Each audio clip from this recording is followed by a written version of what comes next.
This world is crazy. I would say shady. I know, right? Nowadays, you can't trust no one. When you do, niggas be having their panties all in a bunch and getting their own one. Saying the things that you accomplished in life is theirs and that you owe them one.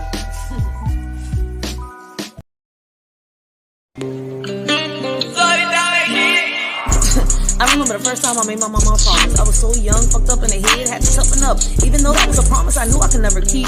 Just peep, cause this is deep. Mama, I try to reach. Why you try to preach? You knew he was nothing but a leech. He was just like Adam. But instead of the apple, he grabbed the fruit of your leaves, and to him they tasted like peach. That's when I knew that promises were meant to be broken if they don't come from the heart. Damn, that's fucked up, mama. You put your child in the middle of your problems. You put your whole world on your child's shoulder. Not once thinking that in the future she'll have her own burdens. She screamed, mama, please, while she begged on her knees. Let my protector come back into my life with her wrist sliced in the air. God, please. As time passed by, she learned what a curse and a blessing was, and now she is blessed to be. This message is not for all parents, but if the shoe fits, wear that bitch. This message is for those parents that abuse and let their child get abused. As a child, you love your parent no matter what. All you want from them is their love and affection. Regardless of the abuse they give you, you always want their love and affection. As a child, you always say, Mom or Dad, I will never leave your side.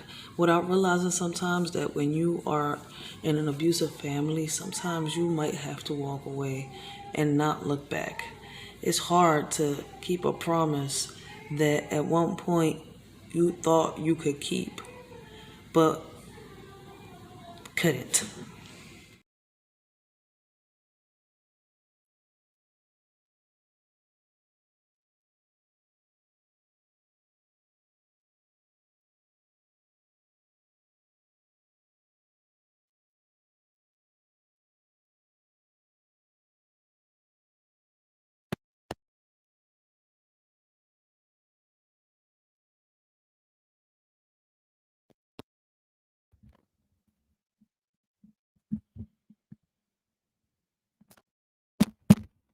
I gotta make sure this drone working. Yo. All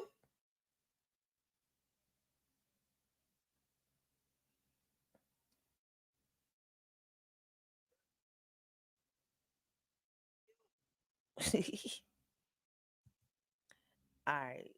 I think we got the mic to work. Let's make sure.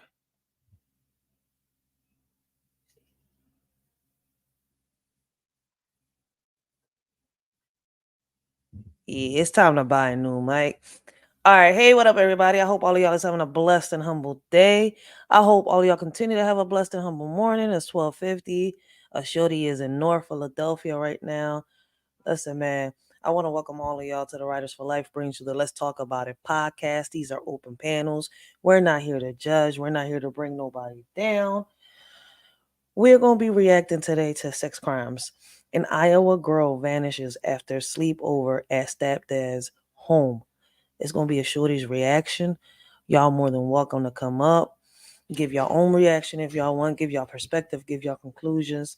And guys, this is the one thing I don't get tired of telling people. Look, listen, man, regardless of anything, do your research with who you lay your head, your head with, because listen, if you've got kids and you're deciding to start something with somebody, right? You got to make sure that the person that you're with doesn't have a type of background, like especially if you're planning on having kids or if you have kids with them by accident. Listen, we all make mistakes, right? And I can honestly say I feel bad for this Iowa mother because, but to me, it's like I feel bad for her, right? But as a mother, like you knew this man's background. Why? Why would you leave your kids alone with this man unsupervised? Apparently, right, an Iowa mother lets her daughter and half brother, which is the man's son, stay over at the stepfather's house. Like he is staying over with a girlfriend. The next day, the daughter ends up vanishing. Like, yo, my condolences go to, the little girl's family, to the mother and everything, because I know she knows she made a mistake. Ladies, I want y'all to know that no matter what, these sex offenders are not going to change. Not even castration is going to work to change a sex offender, a predator, a pedophile. I'm sorry to say it. But those right there, that right there is a reality. I want y'all to take a look at this, right? Hopefully we can get through the whole thing. Hopefully Mary Jane lasts with me.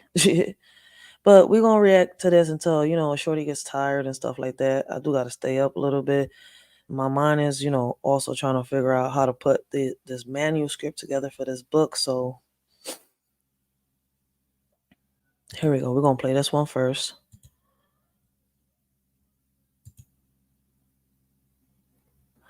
And let's set the screen. Let's see. All right.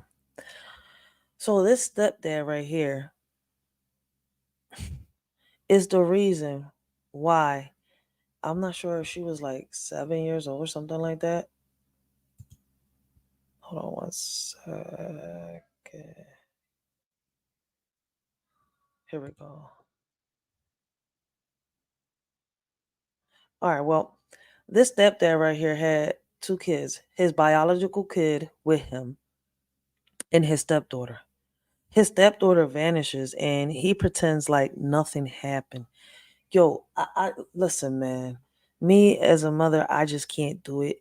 Me personally, like, I'm not knocking or bashing this woman down. Like, but I just can't understand what made her sit here and have a relationship with a sex offender. Like, hold on one second. Let me calm my dog down. I'm going to play this while I get this dog to calm down real quick. She ain't really missing. Once it really set in that can't nobody find her. On Prime Crime. Because first I'm thinking like she ain't really missing. Once it really set in that can't nobody find her, that's when it hit me.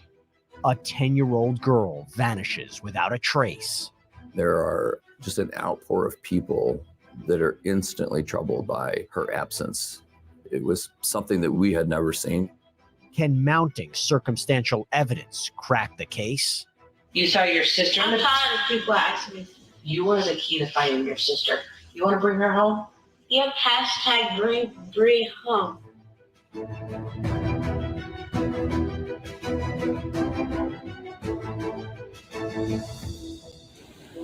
Copyright disclaimer: under Section 107 of the Copyright Act of 1976, allowance is made for fair use for the purposes such as criticism, comment, news reporting, teaching, scholarship, education, and research. Fair use is a use permitted by copyright statute that might otherwise be infringing. Fair use allows limited use of copyrighted material without permission from the copyright holder for purpose such as criticism, parody, news reporting, research, and scholarships and teaching. Disclaimer: the views and opinions expressed on this video or any video, including the Writers for Life Brings You to Let's Talk About It podcast, do not reflects on the opinions of y'all shorty Racheal and the members of the Writer for Life podcast. Everything we talk about is allegedly and is our opinion. Our videos are not recommended for minors. Everything we talk about and do is meant for educational purposes and also entertainment.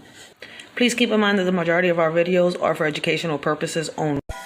This world is crazy. I would say shady. Ironic, right?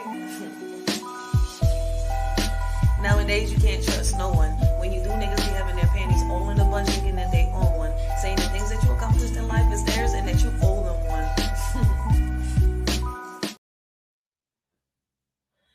All right, y'all. So let's get it started, right? Yo, this is one twisted society. For real, for real. Hey there, everybody. I'm Jesse Weber, and welcome to Prime Crime. This is where we break down the most compelling and memorable true crime cases from across the country. It is a parent's worst nightmare. A child disappears, sending their world completely upside down.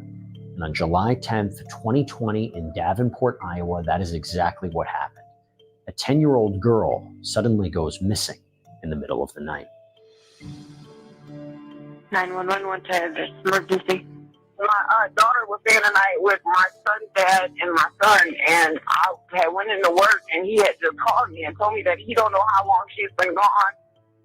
Frantic mom Aisha Langford calls 911 to report her daughter, Breasia Terrell, has disappeared. She had been spending the night with her half-brother, 8-year-old DL, and his father, 51-year-old Henry Dinkins, at the apartment of Dinkins' girlfriend, Andrea Culberson.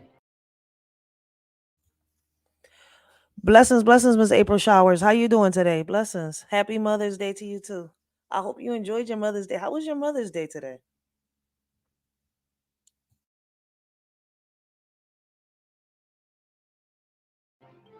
He doesn't know how long she's been gone, nor what she has done, or where she's even going. I haven't even got a call from her or anyone else. Aisha arrives. She still has her name tag on her work uniform.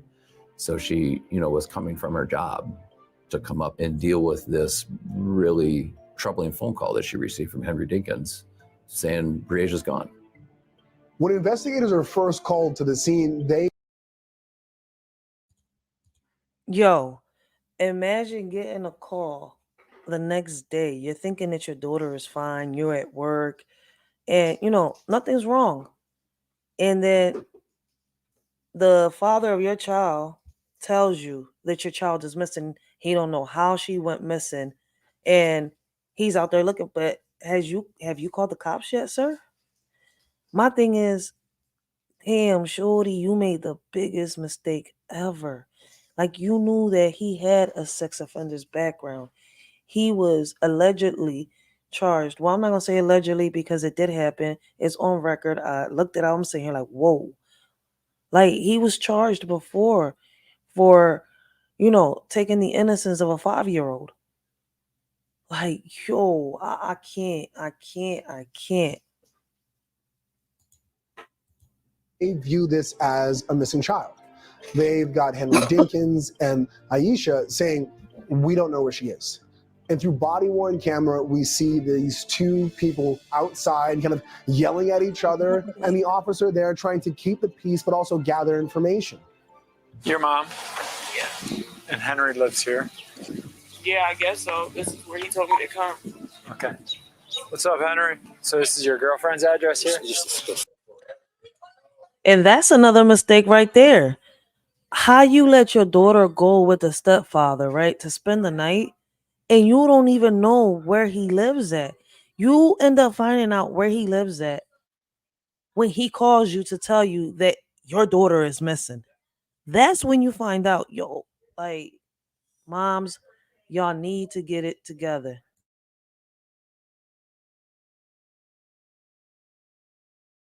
This is crazy, man. This is like, you know what I'm saying? I know she going hysterical because I think the most troubling component to this was the unknown.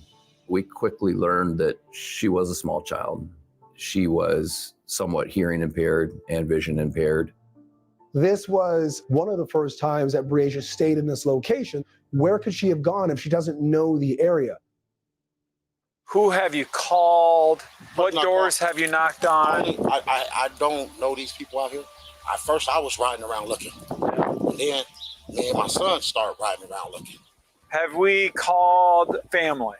I've called everybody. We've been everywhere. We've been everywhere. Aisha's emotional response, I think, is very typical. My child was under your supervision and she's come up missing.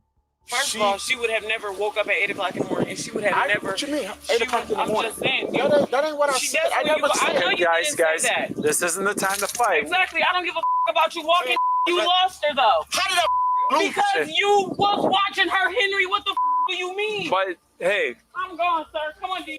Yo, Pete, he won't even take accountability. Like, you had her. How you don't know when your child leaves?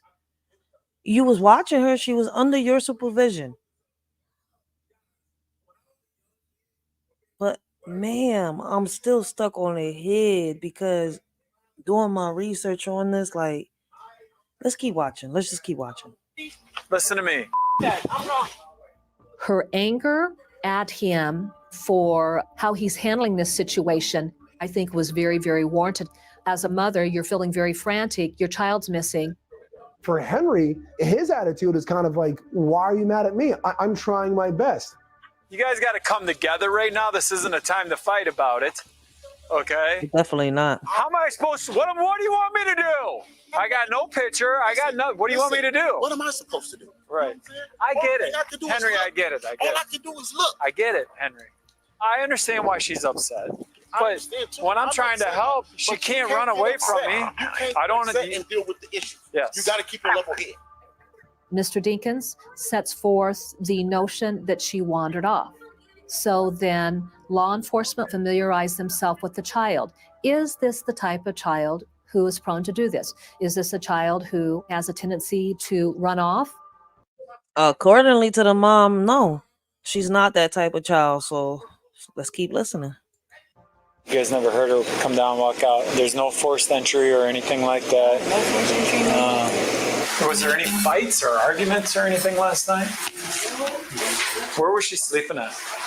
My bed. So she was sleeping in the bed with her brother? Mm-hmm. And you guys slept out here? Yeah. Miss Langford talked about relative to Briasia. That is not my child. My child doesn't wander off in the middle of the night. She's scared of the dark and she won't go out in the dark. Do you know if the door was locked or anything? And that's a fact. Like, when somebody's scared of the dark, they ain't going out in the dark for no reason. Let's keep watching. Yo, and y'all see why I brought about the man versus bear concept, and I wanted people to understand why it was out there. Like, I don't know why people turned that into something else, but peep this. Was always locked. It may have been locked last night, and she unlocked it, but was the door locked when you... Now, that part I cannot answer. Okay. But then let's say the child came out and maybe there was a third party who might have taken that child. It's a very methodical process where they're ruling out one possibility after another. And every time they took steps to explore a possibility, nothing developed, nothing developed, nothing developed. Ma'am, you haven't seen a little like 10-year-old black girl with long dreads walking around anywhere, have you? Oh my God, I'll pray that she gets found and I'll be on the lookout. Yeah, she will. We'll find her.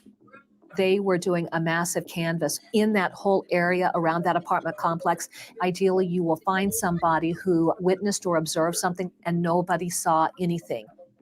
There are just an outpour of people that are instantly troubled by her absence. She was a very inspirational person within her groups of people. And we saw that around this community, from balloon launches to people assembling thousands of flyers. It was something that we had never seen. With Briasia nowhere to be found, investigators need to sit down with the last known person who saw her, Henry Dinkins. But now he's fallen off the map. They have their contact with Officer Burkle, then he just leaves and he's just missing. So they focus should have been on him from the gate, for real, for real. Like, I don't know why they focus wasn't on him from the gate. It should have. Like, this is why I say that, yo, there's no castrating them. It is not no castrating them, yo. Like, we gotta build. We building caskets up in this joint, yo. I'm telling you right now. Hashtag let's put all predators away. law enforcement is inquiring where he's at. Miss Langford keeps calling him. Miss Culberson is calling him. After several stressful hours, police finally catch up with Dinkins, and he shows up at the station for questioning. What's taking you so long to answer my phone call and text messages? Well, I didn't see your phone call. I just answered it just now, did I? Do you have any info for us? What type of info? Like what? Like what? As a prosecutor, my opinion is that the only reason he presented was because he knew that if he didn't go down there, it would be extremely suspicious. I was gonna come down, man. It just makes it easier. Yo, I want y'all to pay attention to his behavior and to the stuff that he's saying. Like, yo, I swear, yo, if I would have gotten my diploma back then, by now, by the time I hit 35 in August, I think I would have been an SVU detective. I would have been the real life Olivia Benson on some real shit. To make contact with you right away. But I was right there with the officer when I called. Yeah, but then you left. Because she left, and it made me mad because she was, basically blaming it all on me. Up next, the clock is ticking, and detectives need to get to the bottom of Briasia. Yo, as a mother, I be pissed off. Like, you don't want to take no accountability. But as a mother out here in reality, even though she was out there in reality too, my thing is, though, you knew his background. I don't know why they decided to have a kid together, but knowing his background, nah. Like, you was convicted of taking the innocence of a 5-year-old before we had a kid. So it's kind of like, what in her mind made her leave, let her child go with them? I wouldn't even let my son with him. Terrell's disappearance. Kind of odd because I never known Bree to ever leave, ever. You know what I'm saying? Never, ever leave. It was just odd.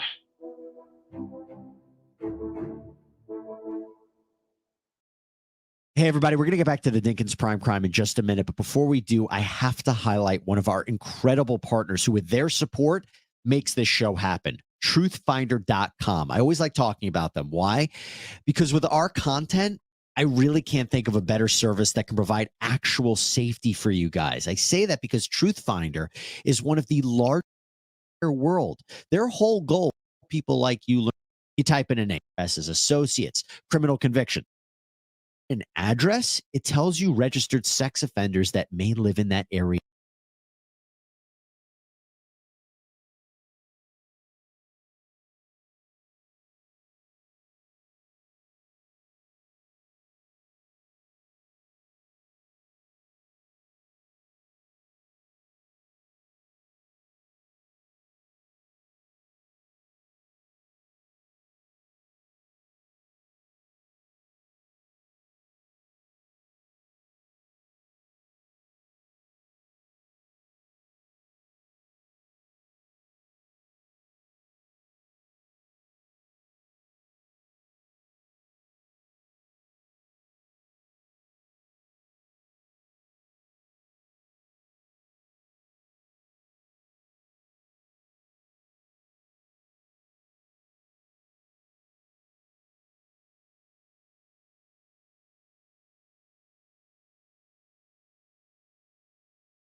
Too.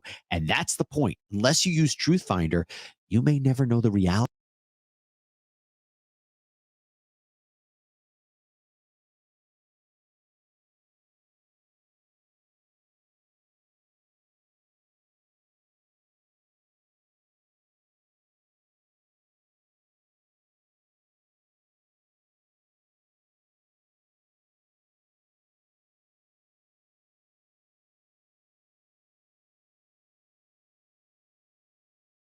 About the people around you. And I tell you this, once you get started, it's kind of addicting. I'm not going to lie. I started searching like everybody I knew, even neighbors. And it's never a bad idea to check out the people in your life. And you can easily do that with Truthfinder. And right now, you can get 50% off of confidential. Anyone you can think of that would try to take Briasia? Why? For what reason? I don't know. I'm asking you. July 10th, 2020, Davenport, Iowa. Investigators are desperately searching for 10-year-old Briasia Terrell. Briasia and her half-brother DL had been staying with the boy's father, Henry Dinkins, at his girlfriend Andrea Culberson's apartment when Briasia vanished. Briasia's mother, Aisha Langford, is in hysterics over her daughter's disappearance. I don't give a about you walking. You lost her though. How did I because you was watching her, Henry. What the do you mean? Detectives are questioning the last person believed to see Briasia, Henry Dinkins. This is crazy, man. Okay. So let's start out with yesterday? Yesterday, Lil Dink wanted to come with me. Okay, Lil Dink is my son. Your son. I raised Briasia. So, Briasia are kind of what you consider your My kids. kids, Is that fair to say? They my kids. Okay. He's not, what anyone would probably want to recognize as the very active father, a provider. But Henry Dinkins was somebody that has been in their life since Briasia was a little child. Henry Dinkins is somewhat transient. He doesn't really have a home in which he stays in permanently. He spends some time at his girlfriend's apartment, and he also has a trailer close by in Davenport. But we also know he has a criminal history, convicted of sexual assault of a 5-year-old for when he was 17 years old. When did you pick that? Now do y'all see what I mean? Like, they know that he was convicted of, taking the innocence of a 5-year-old when he was 17 years old. That's why I'm sitting here. I'm like, all right, mom, you're grieving. You're going through this. But what made you? Listen, man, regardless, no matter what, if it was like this, right? Let's put it like this. If it was that, you sat here and you was with him and you didn't know about his history and y'all sat here and had a child and then learned about his history, right? Now that you know his history, why? Why let your child go with this man that has that type of background? I would lose my job before I let my child stay with this man. I don't care if he's the father of my other child. He is a convicted sex offender. He took the innocence of a 5-year-old. Like, he traumatized a little baby before he got with me and lied to me about it. And then I found out. Or listen, man, whichever way this is, like whichever way it goes, as a parent, I couldn't. Sure. There's no way in hell. There's no way. His body language, his demeanor says it all. Them up. Me and I'm trying to stay cool right now. Me and Aisha, I had seen them, and they said they wanted to come and spend time with me. I picked them up at Aisha's mom's house. And what car were you in when you picked them up? I don't know. I think it was the Impala. I don't know. We went to the house. They started playing the games at the house. And then they took their showers. And then they got in the bed. Me and Andrew laid down. I got up. I left. When I came back, I did a little look around. I didn't see Bree. I went. Don't it seem odd, right? Listen to the story, right? They took a shower. They lay down, right? They went to sleep. He lay down next to his girlfriend. He got up. He left. He comes back. The little shorty missing. But it's only but you, your girlfriend, your son, and your stepdaughter. Who else could have took her, did anything to her unless somebody broke into the house? I mean, there was no sign of her leaving the house, and there was no sign of anybody coming in. Like, that's the oddest part ever. And look for Bree. So I only seen Lil Dink in the bed. He said he then jumped in the car, kind of expanded his search around the neighborhood. He comes back to the apartment and goes back out searching. When I came back, Andrea was up. She like, what's wrong? And then what'd you tell her? I didn't tell her nothing. I was just like, man, right now I'm frustrated. I'm looking. I should have said something to her, but I assumed that she knew. I'm like, man, something ain't right. You know what I'm saying? I was freaking out a little bit. If he's saying that he woke up and the child's gone, what is any normal human being going to do? They're going to call that child's mother right away. What else are they going to do? They're going to call law enforcement right away. So when he's not reaching out, that right there raises a big red flag. Yes. When I came back, I grabbed Dink. I texted his mom, like, Bree's missing. She's like, stop playing with me. You know what I'm saying? Stop playing with me, Henry. I'm like, man, no, I'm not playing. I'm for real. She was like, you're responsible. And it made me feel so bad because I am responsible. You know what I mean? Mm-hmm. I was like lost. I didn't know what to say to her. I was lost for words. I couldn't even talk to her really. And she was yelling and screaming. First I'm thinking like she ain't really missing. Once it really set in that can't nobody find her, that's when it hit me. She's missing. You now know that everybody knows that you're the last person with her, and she's nowhere to be found. Did you have your phone then when you were looking for her or no? No. The phone wasn't even a concern. Sorry. You know what I'm saying? Yep. Finding her was the concern. For sure. Investigators seem to be underwhelmed by Dinkin's story, but his strange reaction to this next question only casts more doubt. Would you be fine if we downloaded the phone to have the call logs and the texts? For what reason? Now pay attention. A real stepfather would have said like, hey, look, do what you gotta do. I want to find my baby girl right away. Throughout this whole investigation, he didn't want to give any type of information at all. He didn't even want to help in reality. He said he did, but his action spoke otherwise.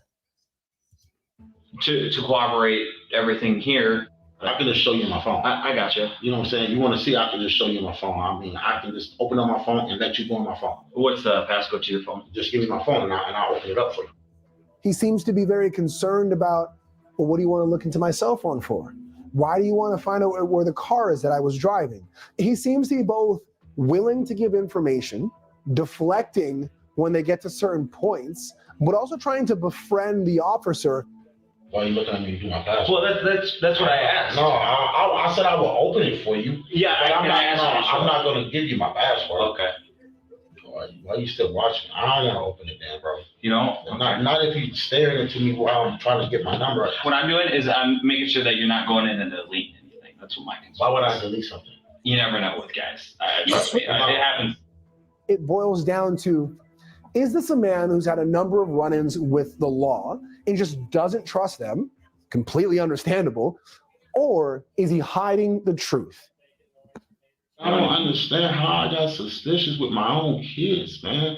These are my kids. We learned through this early season that... Correction.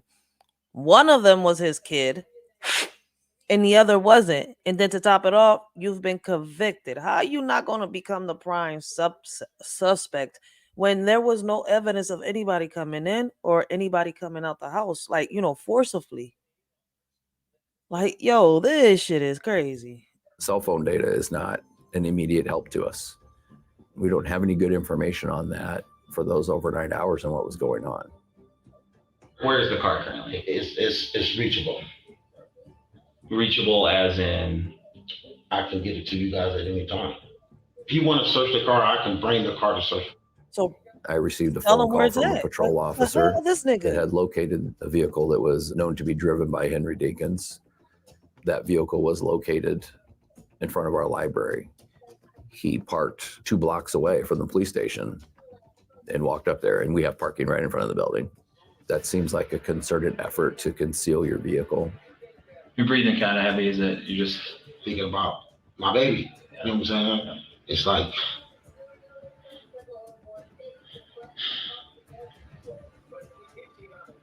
it's rough, bro. It's rough. Even though she ain't my biological, but she's still my baby. What do you think happened? Yo, when you look at this man, you don't see no type of emotion, nothing. Like, I'm gonna be honest with a lot of y'all. If I would have been in his mom's shoes, I would have been rocking an orange suit right now. This man would not have been living because the mistake that I made the first time by having a child with you would have been in my head, messing with me, knowing that you sat here and you killed my baby girl. Like, yo, and that leads to way more questions. Was you doing this before? I mean, did you do something? Was you scared that she was going to talk? Did she threaten you? Like, what could have been that baby's last words to this man? Like, yo, yeah, it leads to a lot of questions because I'm a mother. Like, damn. This little girl went through hell because of this man. Happened. Big bro, I don't even know. I'm not really even trying to even put a finger on it. I don't know. There's a bunch of people right now with the department going out there. We're trying to do what we can. I hope, pray to God that they find my baby. You know what I mean? Because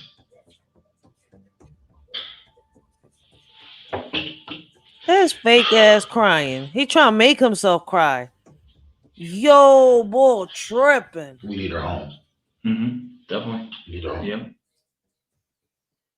Coming up, authorities speak with another key witness, DL, Briasia's half-brother. All home was bleaching a knife. Did you ask him about that? I was afraid he was going to stab me. Why were you afraid of your dad? Because he's mean. Because he lost my sister. Could he be the key to cracking this whole Yeah, case? he's the key to cracking the case. The whole key to cracking this case. Hey, everybody, we're going to get back to the Dinkins episode of Prime Crime in just a minute. But before we do, I have to highlight our incredible partner and sponsor. Crazy, man. Pound 529 on your phone. This is crazy, man. Yeah. I'm more hurt for Aisha. I know she feels some type of way behind it. She like, Henry, you should have had more of a watch. I ain't never had to watch my kids like that. July 2020. I ain't never have to watch my kids like that. The son is scared of you, and then you sit here and come up with the dumbest excuse ever. I ain't never had to watch my kids like that. This man had red flags from the first clip that I saw all the way to the end. Red flags, red flags, red flags. Davenport, Iowa. 10-year-old Briasia Terrell disappears from a sleepover with her half-brother DL at the apartment his father, 51-year-old Henry Dinkins, shared with his then-girlfriend Andrea Culberson. After the girl's mother calls police to report her missing, authorities set their sights on Dinkins, and they feel he knows more than he's letting on. So investigators need to speak with someone else who was there the night Briasia disappeared. They're going to investigate the kid. Your daddy picked you up last night. And then what happened when Dad got there? He told me to brush my teeth, and then my sister came. He said she don't mind if he come. Did she want to go with him? Okay. My nana told her don't go, and she went. Where'd you go right after Daddy picked you up? He went to go get him some cigarettes, and then we went to his girlfriend. Peep, he said, my nana said don't go, but she still went. So everybody knew that this man had a background like that. And as the grandma, like, why wouldn't you put up a bigger fight? My grandchild not going, I'll stay. I don't care how bad. And I'll sit here and try to explain like what's going on. And like, you can't see, this is the problem with people sugarcoating a lot of shit. And y'all was sitting here covering for this damn pedophile the whole time, regardless of anything. That's what made it so easy for him to get away with this crime, even though he didn't really get away. Hopefully they arrested him, because I didn't really watch the whole video. Like, that's what I want to watch, that they arrest him. I got to see the trial and watched half of this. Like, I had to stop watching it for a second. Then I was like, you know what? Let me go react to this on YouTube, because this right here, man, like doing the research on this case right here, boy, this man makes me want to dig a 20-foot hole. Ain't no 6 feet. I'm going 20 feet for this one. DL, he's very energetic. He has a wonderful mind, and he remembers things. From talking to his mom, we know that he really idolized his father, but DL also understands that his sister's missing, and he is hurt by that. What did you guys do last night? Played again. And where were you playing that at? In the living room. Okay, who was in the living room with you? Andrea. Where was your daddy? In the room with Bree. What was he doing in the room with Bree? Was he sleeping? No. Was the door open? Yeah. Were you sad that he was playing with her and not you? Yep. Or Matt. One of the things that I noted was why was he paying more attention to the sister and not the son? The son was the one that really missed him. And I'm guessing the sister just tagged along.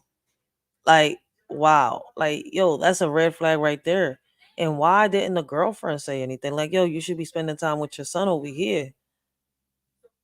Like, yo, there's so many red flags and so many people that wasn't doing their job the way they were supposed to.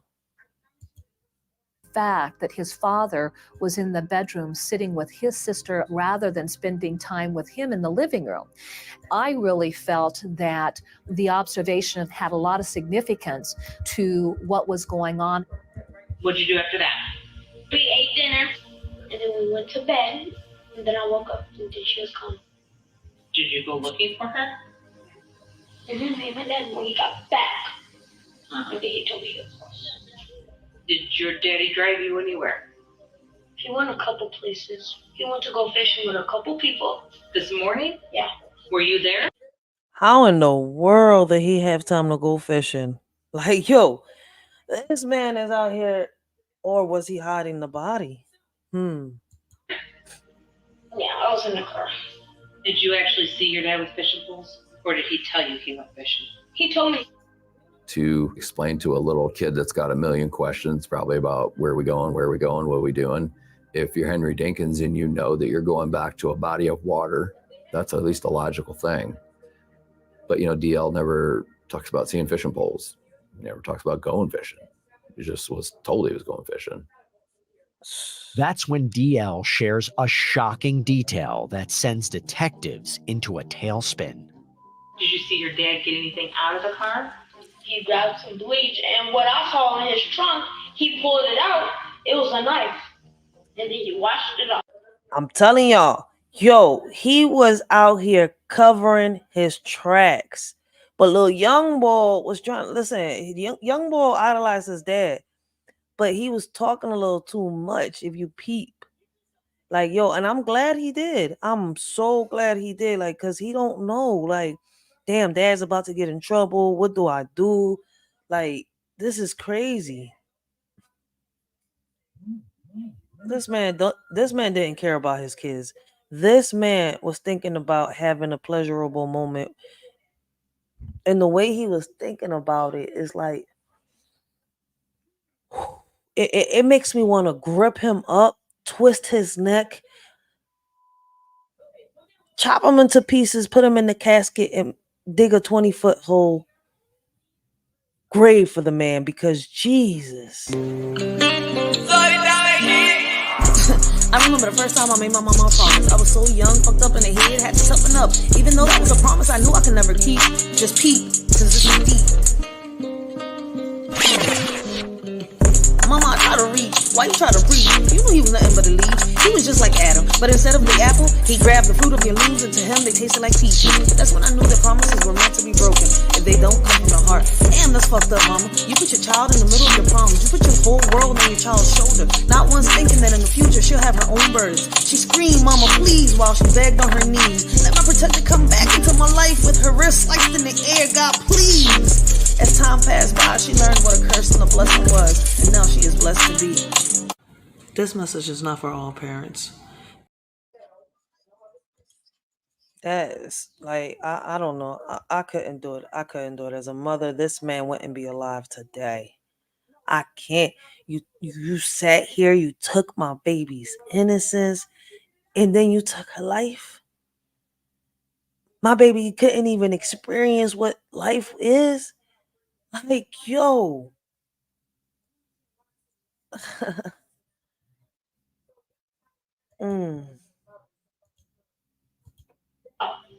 Wash it off with what though? Some bleach and a rag.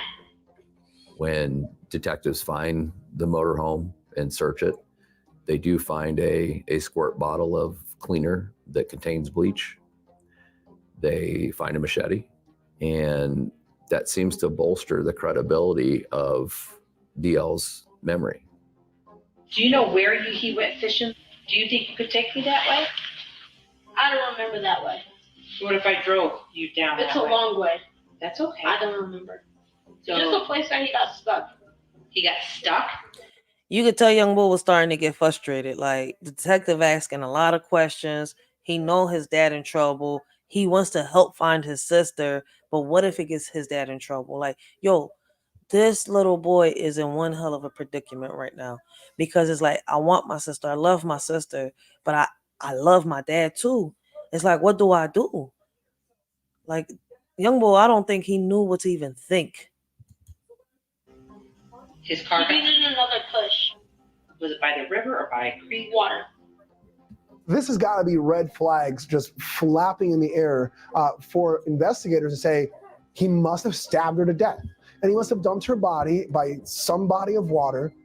Detective Obert and Detective Hammis loaded him up in a car with Miss Langford, and they said, let's go for a drive. I could not believe the child's like, oh yeah, this business here. Yeah, we passed by this fast food place. Oh yeah, no, back up. No, we turned here. Kids are smart.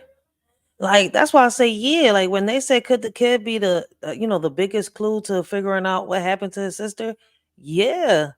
Like, just keep asking questions and keep asking questions. You're going to get it. You're going to find out the truth sooner or later.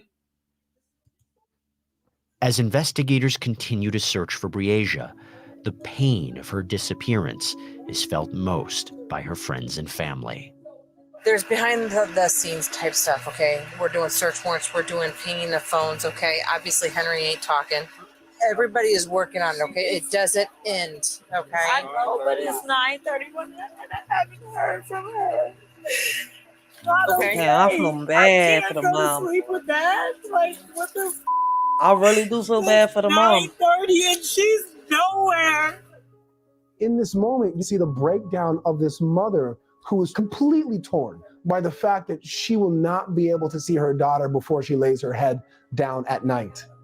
We're not stopping looking for your baby, okay? But I can't go to sleep without knowing she's okay. I have not heard from her.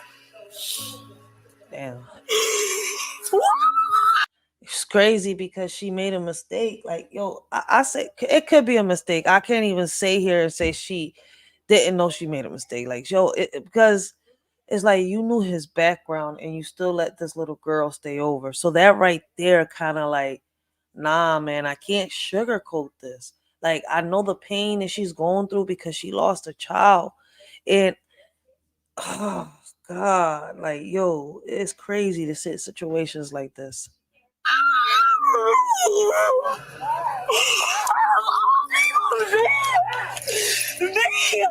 I would do anything. Why my baby? Why? Over a period of time, it starts to set in that this might not be a missing child case. And so investigators have to reposition the way they're thinking. The case goes from where could Breasia have gone to where is her body? Mm-hmm. Detectives still need more evidence to tie Dinkins to Breasia's disappearance. Nearly 2 weeks after DL's sister went missing, investigators meet with the 8-year-old once again. So you know you're safe from your daddy, right? Yes. Do you know that everyone just wants to find where Breasia is, right? Yep. Including you, right? Yep. Let's talk about after dinner. What happened after dinner? You had to go to bed. So you locked the front door before you went to bed? Yep. So then what happened? I woke up. He kicked me. Oh, and then I know that him and Will was walking down the stairs. Earlier, right, when they was investigating, he said that he was scared, right, of his dad because he's mean. Could his dad be, pressing him to not talk and stuff like that? Could he, be scared that what happened to his sister might happen to him? But damn, like, the love for his dad is like, I still don't want you to go to jail, man. If you think like a kid, you can sit here kind of like dig through his mind a little bit, because it's, you can see it, you can hear it, especially when he lashes out at the detective in certain parts. Was it light outside or dark outside? Light. And how do you know it was him and Bree? Because I heard Bree's voice. Where were you when you heard her voice? In the bedroom, In the peeking. bedroom. Why were you peeking? Was there something going on that you were? Because I was making sure he wasn't doing anything with my sister. Was he doing anything? He said he was in the bedroom peeking because he was making sure that he wasn't doing nothing to his sister. Red flags, red flags, red flags. Yo, I swear we gotta build caskets up in this joint. We building caskets up in this joint. Hashtag put away all pedophiles. Yo, jail ain't enough. Castration and enough. They keep doing it. This man took the innocence of a 5-year-old before he took the innocence of this 10-year-old and then took her life. Like, if they put a dog down for biting somebody, they should put men like this down too. Think to your sister? No. We now have an eyewitness to Mr. Dinkins being responsible for removing Breasia from the apartment, which would counter Mr. Dinkins' statements to law enforcement. Did your dad tell you not to say anything about something? Can you tell me what your dad didn't want you to say? Nothing. Why are you getting mad at me? I'm not. Well, you are. Yes. Did your daddy say anything about the trailer? He told me don't tell y'all where the trailer's at. Why did he not want us to know about it? Because he was afraid. He said, if you tell anybody that I got a trailer, I'm going to tear you up. Yep, child was scared too. They started pulling But he video didn't wanna- surveillance footage. We are able to start to put together a time. Young boy was scared too. He just didn't want his dad to go to jail. Like, yo, this is, men like him do not deserve to be on this earth. Like, yo, I swear, nothing but a demon in disguise. I'm telling you. Line. He leaves at 3:30. He stopped at the quick shop to get gas in the early morning hours. He parks at the furthest gas pump. We see him go into the convenience store, and he kept looking back out into the parking lot as if he's monitoring what's going on in the car.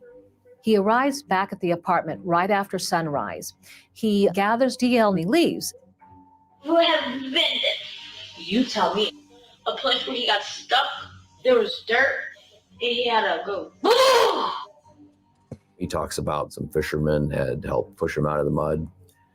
When we find the location of Henry Dinkins' motorhome, it is by Credit Island Park. It has a causeway that goes out to the island. There is also an overflow lagoon area. Where's the first place you guys went? Yo, I'm telling you, listening to all this man sat here and covered his tracks while he was with his son. He took his son on the road with him to cover up. Yo, what the he worse than Freddy Krueger. I went to go look for her, and then he called Where Mama. did you go look for her? Everywhere. Why don't you want to tell me where he took you? We get limited phone ping from the Comanche, Iowa cell phone tower. In relation to Davenport, Iowa, it's in a... Thank you, Relis. Thank you. Happy Mother's Day out there to all the mothers, Hope all of y'all enjoyed y'all Mother's Day. Shorty don't celebrate, but I know a lot of people do. So happy Mother's Day to everyone out there.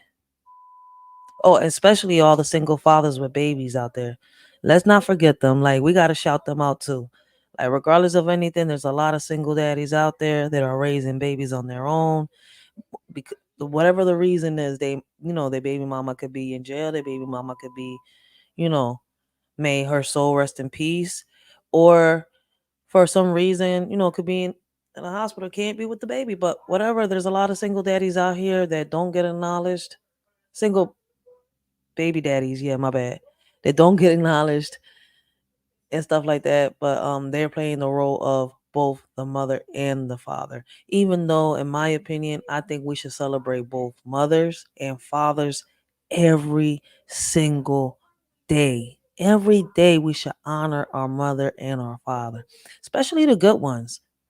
Them dead ones, them deadbeat ones, the ones that don't do shit, the ones that don't care. Those, I don't know, man. Hopefully one day they turn into zombies and we could just blow their heads off.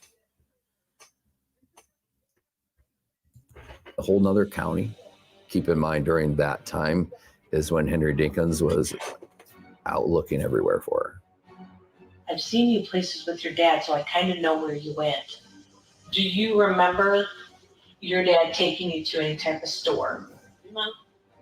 With that cell phone hitting there, that took law enforcement to the store where we got video.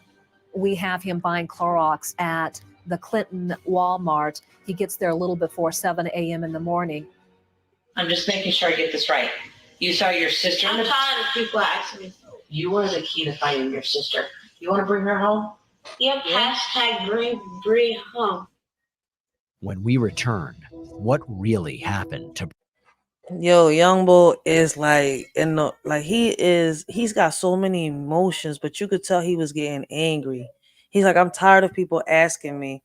She's like, you don't want your sister to come home? He's like, hashtag bring Bree home. Like, yo, man.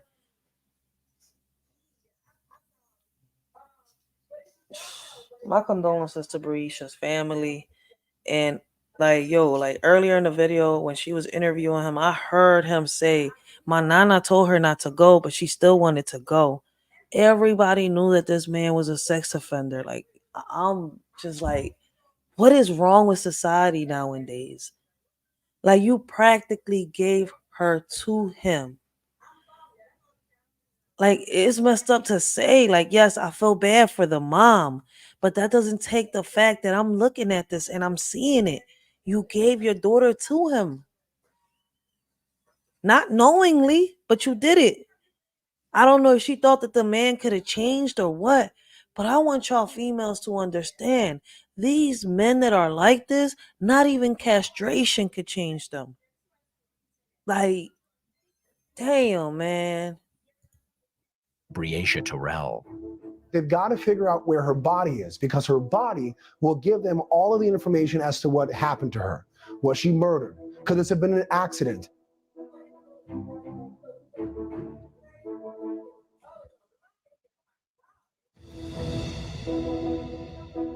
I know I blames me because I should have had more watch on. Blessings, Commander Alpha Turkey. I can never say the last one, the next name. Commander Albuquerque. Yes, like he did involve his child. Like I see this, Sean. This is crazy, man. Y'all know that in certain I think in 2 or 3 states, I think they passed the castration law now. Anybody that, you know, that harms a minor under the age of 13, they're gonna do the castration on them. But that shit don't work, man. Like I said, man, screw that. We building caskets up in this John. Hashtag let's put all pedophiles away. Let's put all predators away. I know my baby mama is like furious at me. Like I never seen her this mad at me ever. Yeah. But she got reasons. Iowa investigators suspect sex offender Henry Dinkins had something to do with the July 2020 disappearance of 10-year-old Breasia Terrell, his son DL's half-sister. But a discovery 8 months into the investigation will change everything. The Davenport Police Department was contacted by the Clinton County Sheriff's Department in regarding to the discovery of human remains near DeWitt. In March of 2021, a group of fishermen stumbled across a skull. There had been so much overgrowth that no one could barely even see the pond, yet alone a body. But after the winter, that's when this very horrific discovery was made. An autopsy on the remains was conducted.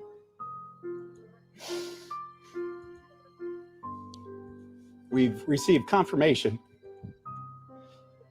that the remains are those of Breasia Terrell. DL had talked about how his father had gone to an area where it was wooded and there was water. There's a place called Kunal Implement that's out by the area of this pond, and that child described it, and he was right on the money. She's shot in the lower part of her jaw, and then a bullet traveled down a couple of her vertebrae in her spine, and then a bullet went through her right shoulder, and then another bullet likely grazed off of it. And then you can picture what you think a monster looks like. Blessings, the word blessings. Yo, he shot her. I thought he used a knife. Like, why would he wipe the knife off then? Like, because when the young boy described him, you know, getting the knife and stuff, he had wiped the knife off. So I thought he kind of stabbed her. Wow, yo, he shot the little shorty. Like, damn. This nigga is worse than Freddy Krueger.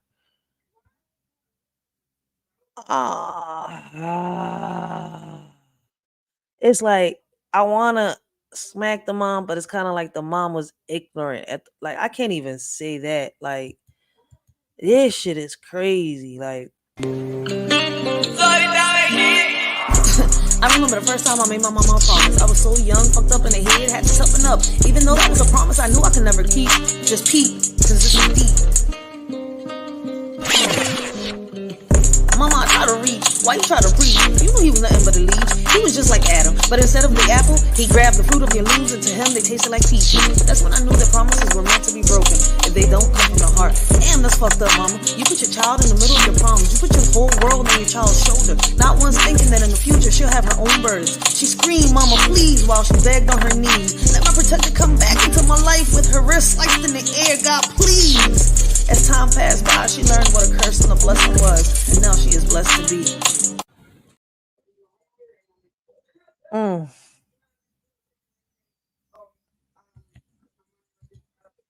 Because a monster shot this little girl in the face. After they found her body, Miss Langford said that she went out there and she just felt the presence of her daughter putting her arms around her and saying, "Mommy, you found me. I'm here. Everything's okay now." Now, detectives need to put the rest of the pieces of the puzzle together. We had surveillance of him at different locations in his car, one of which was the Quick Stop gas station. That puts him in a certain location with Breasia because they believe her to be inside the car at the time. Almost simultaneously, investigators get another huge break. We got a phone call that you had some information that you wanted to share with us. Tell me everything that you can possibly remember. My buddy was asking me that because when I was over at his house last night, I said, "You know what's weird about them finding that body up there or whatever?" I said, "Last fall." I said, "I can't remember the date." I said, "I pulled a black man out of the ditch there in the morning, like 4:30 in the morning." Law enforcement does find one witness they believe can place Henry Dinkins in the area of the murder. What color was the car? Almost positive it was red. I can guarantee it was an Impala. So I got on the 4-lane and went about a half mile around the corner, and a black man jumped out the road in front of me and waved his arms. He said he was stuck in the ditch. And asked if I could pull him out. So he got in my truck, I took him down about another half mile, and there I seen his car in the ditch. And it was towards the south end of that pond. His trunk was facing, he was skewed just a little bit off the edge of the ditch.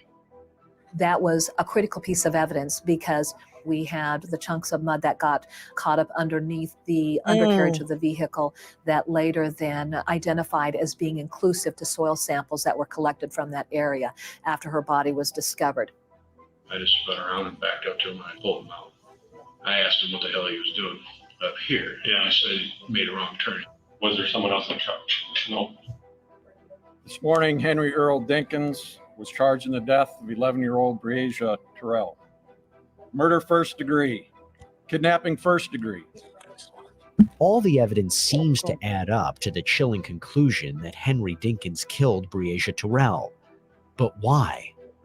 There was the belief that she was sexually abused, and that's why she was murdered.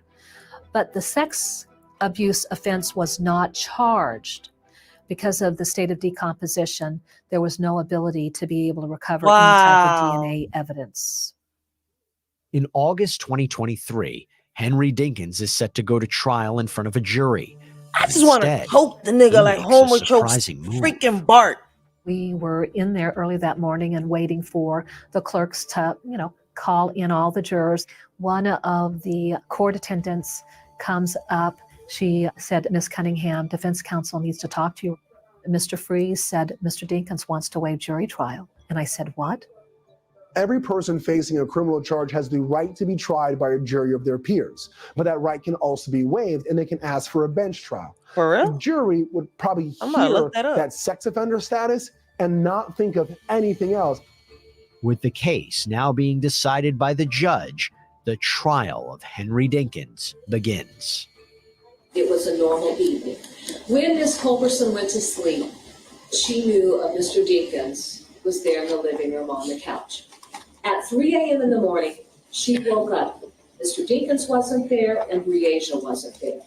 Now at 3:30 a.m., she heard Mr. Deakins very quietly. Yo, this shit is crazy. Well, word, apparently this stepdad right here decides to take his son, his stepdaughter, to stay the night over his house with his girlfriend. Well, he's at his girlfriend's house.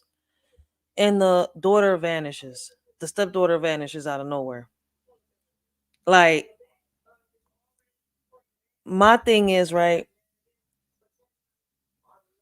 Why did the mom, knowing the background, knowing that's right there, like, I feel bad for the mom, but that part right there makes me like, I just want to smack her. Like, really, like, I need you to get some sense. What in your mind it just makes no sense as a mother. Like, if it was a mistake, okay, it was a mistake. You had sex with this man one night and you ended up pregnant, then found out he was, in the registry. All right. After that, I wouldn't even let him be around my child. Okay, I made a mistake. Let me fix this mistake. The first time was a mistake, but the second time is where I'm like, as a mother, you let your daughter go with this man knowing what he could have been. The first time he took the innocence of a 5-year-old. And you knew that. And now you let your daughter go because she wanted to go with her brother with this man. I'm just like, now this man didn't just take your daughter's innocence. This man took her life. Her life. He wouldn't be in jail. Like I just said, hashtag, we building caskets up in this bitch. I'm sorry. I was trying not to say we building caskets up in this bitch. Fuck this, John. We building caskets in this bitch, yo, man. Nigga, he's not a man. I can't call him a man. Monsters like him don't deserve to walk this earth, let alone walk around our kids. Come up into the apartment. Oh, I just want to collect something from the closet. I want to homer the shit out this nigga. Like, I just want to grip him up by the Somewhere neck. around 5:45, Mr. Deakins returns to the apartment. Where's Briasia? There's no Briasia. There was so much detail in this investigation, and everything was about timelines and videos and stuff. I said, what we've got to do is we've got to make everything very visual. The evidence in this case is overwhelming, and the conclusions are clear. The child was taken from that apartment by a man who was not her father. She was sexually assaulted, and then that child was murdered. And based on all of this, the state is asking you to find Mr. Deakins guilty of murder and kidnapping in the first degree. The state calls Andrea Culberson, Dinkins' former live-in girlfriend, to the stand. She was there the night Briasia disappeared. After you fell asleep, was there any point in the night that you woke up? It was like at 3 o'clock in the morning, and I kind of glanced over. So I saw that she was not there. What did you do next? First thing I did was try to call him. It rang and it went to voicemail. And then like a half hour later, I hear a key. And then heard someone softly coming up the stairs. When I saw him, he had on a whole different outfit. And I was like, what's going on? Where are you going? What's going on? And he's like, I'll be back. And it just seemed weird to me. And was Mr. Deakins offering any explanation at all? No. What went through your mind? Besides my stomach ripping in pieces, a lot of things. Fear, anger, confusion. Then, the prosecution's star witness takes the stand, Briasia's half-brother DL, who's now 11 years old. He recounts accompanying his father the morning Briasia disappeared. Henry came back and got you, and you guys went out to the maroon Impala. Once you got into that vehicle, where do you go? Walmart.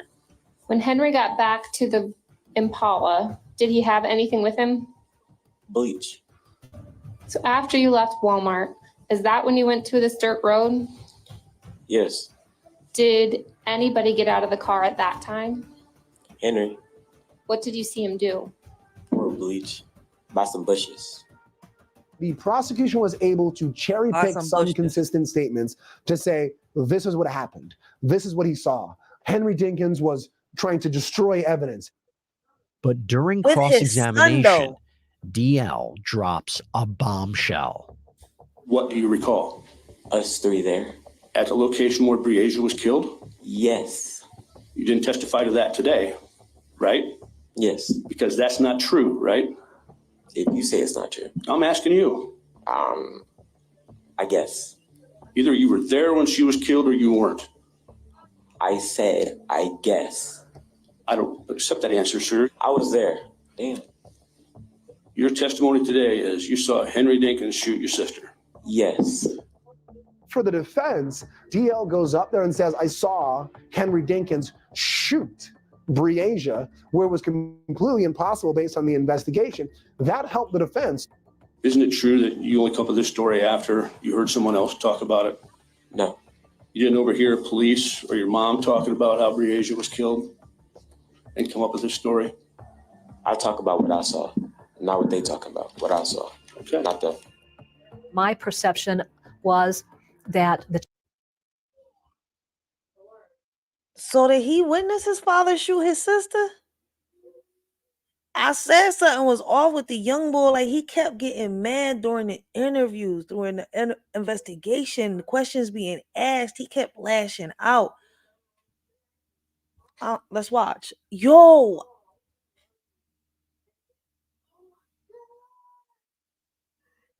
I'm glad I got angels watching over me. Because if I let the demons take over, man, every predator... Let me shut up. I was taught not to say, if I ain't got nothing nice to say, don't say it at all. And when I got to say, it's kind of like that's what yo. No, what I gotta say, I can't say. I will have to turn the camera off and just scream it out like, what the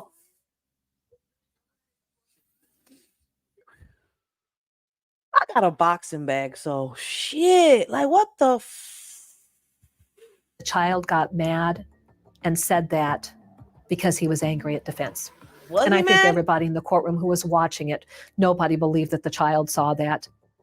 You're angry at your father, right? I don't know. Like, this man sat here and buried the evidence. He cleaned up, covered his tracks with his son on the road. Like, I wasn't expecting that one. Like, young boy just said yes. Like, what the fuck?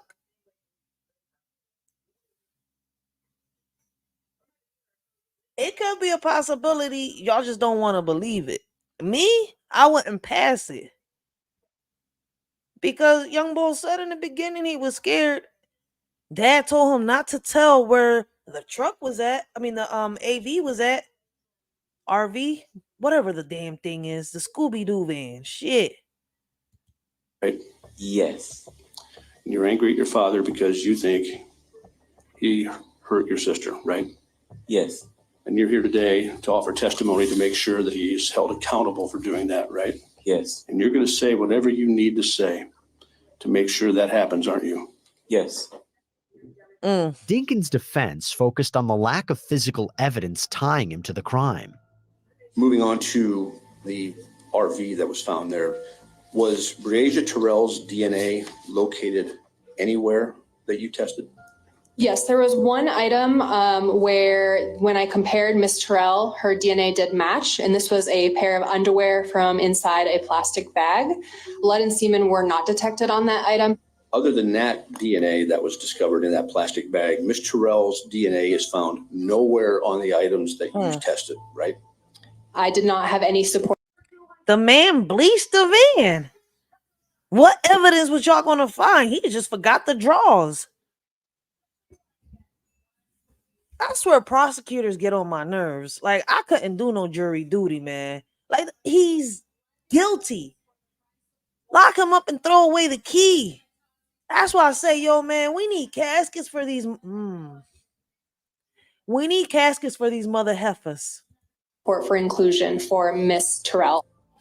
As far as, blood evidence within the car and blood evidence on any of those things, no, we didn't find it. Would you like to have more physical evidence? Absolutely, you would. On Mr. Dinkins' person, no This DNA nigga of Ms. was like Terrell was fucking located. Sherlock Holmes. He made Correct. sure there was And on any no clothing nothing that was left, no taken from Mr. traces. Dinkins, there was no DNA from Ms. Terrell, correct? Miss Terrell was excluded from the one stain that I sent on for DNA testing. That is correct. When they found her skeletal remains and the clothing, there was an area on her little black shorts to show discoloration as if Clorox was poured there. Clorox or bleach destroys DNA. You tie that into DL's testimony, into the fact that he traveled 30 some miles away to buy Clorox. That tells its own story. The problem is we can't come out and definitively say that it was bleach because it had been out in the elements. It didn't make sense, at least in the defense's eyes. How could this man be so sophisticated to basically hoodwink law enforcement and there be no forensics found? Tess was crazy. Cut right to the chase. Every item that you tested, there was no I bleach hope found he on don't any come of them, out. right? Correct. They need a I charger. think that withstanding a foot of snow and a couple rainstorms, I think that is more than enough to remove any sort of resemblance of bleach. They want you to decide this case on a motion. They want you to decide the case with cameras and media in the courtroom, all the officers sitting here, rather than this circumstantial evidence case that they want you to believe. Are you totally convinced that Henry Dinkins committed these crimes? Are you firmly and fully satisfied that the evidence that's been presented before you is enough to say that Henry Dinkins committed these crimes? So For the lock his ass defense, up. It came down to the precision of cleaning probably not just one, but multiple crime scenes, that no evidence could be found in this short window of Henry supposedly driving from place to place, grabbing his son DL and driving around some more as he destroyed evidence. This is not a whodunit. This is who proved it. Reasonable doubt is all over this case, and there's only one verdict here. Surprisingly, the defense calls no witnesses, and Dinkins exercises his right not to testify. They made it very, very clear that they were not trying to put forward an alternate theory in this case. They were merely saying the prosecution didn't prove the case. Wow. Nearly 2 weeks after the trial, the judge issues his verdict. Guilty on all counts. So how much When the time y'all judge give him? rendered the verdict, it was obviously the best serving of justice for one of the most horrible things that human beings will probably observe. And I was happy for Aisha to be able to have the closure that she had been waiting for. Mr. Dinkins, it's unconscionable that you would take such actions to murder a 10-year-old child who was entrusted to your care. It is very clear to this court that you have no conscience or remorse for your actions. This history, coupled with the horrific nature of these offenses against his own child's sister, requires that this defendant be removed from society for the protection of society. So y'all It giving is him the the death judgment and sentence? sentence of this court that you be committed to the custody of the Iowa Department of Corrections for the rest of your natural life without the possibility of parole. Oh, he got closure doesn't exist. he here got in this case. life. Justice Hold up. doesn't exist here in this case. All right, I gotta give it to this judge because I really don't hear judges give life. Like, yo, he got life. I'm giving it to this judge. Now, can y'all do it just to the pedophiles too? Even if they don't take a life, can y'all give all predators, all pedophiles life in jail? Can they get that too? Like, no possibility of parole? I mean, y'all put a dog down.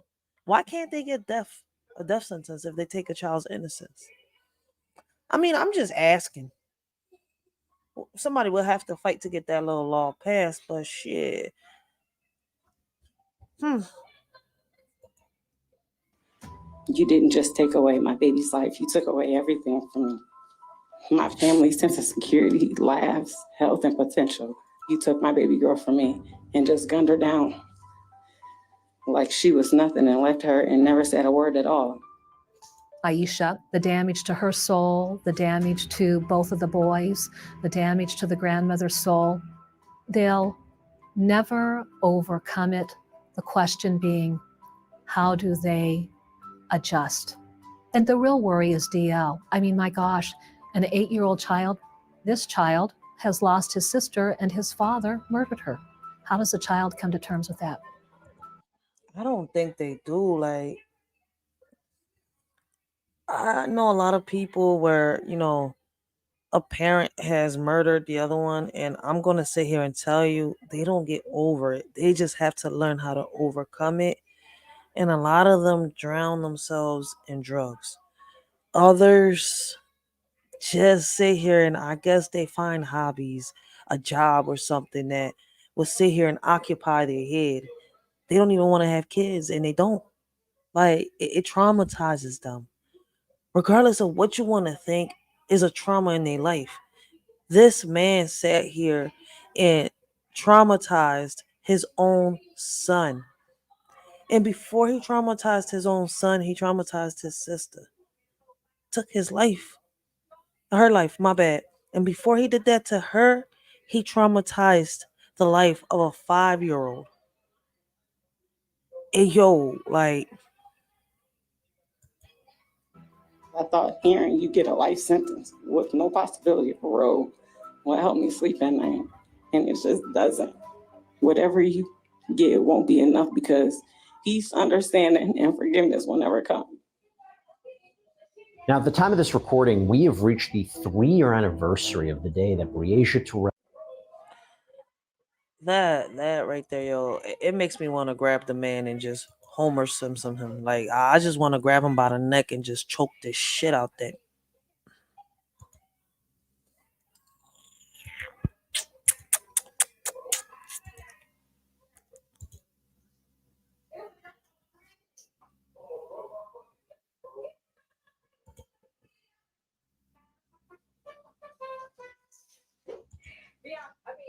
That's not it. Let me see.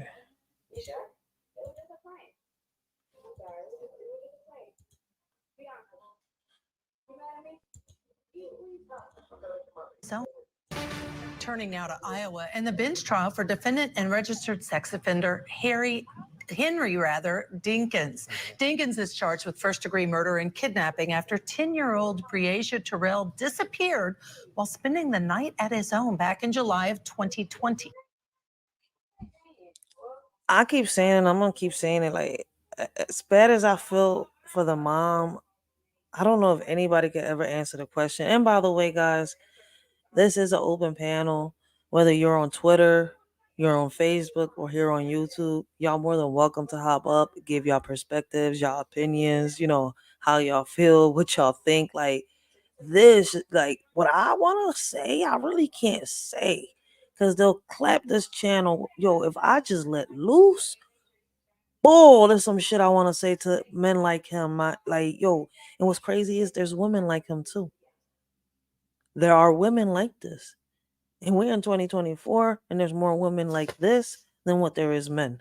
Like, it's crazy as shit. They talk more about the men, and it fucks me up in the head. But I hear and I see so many crimes of women doing the same thing. I ain't gonna knock all the men down. Women do this and probably worse than the men do it. Like, it's like the demon of Freddy Krueger is crawling through them. Like, for real, for real.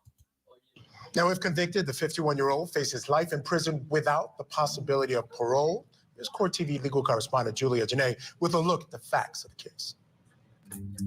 For 9 months, Iowa communities searched for missing 10-year-old Breasia Terrell. Her smiling Real is face funny as featured hell. on FBI posters nationwide.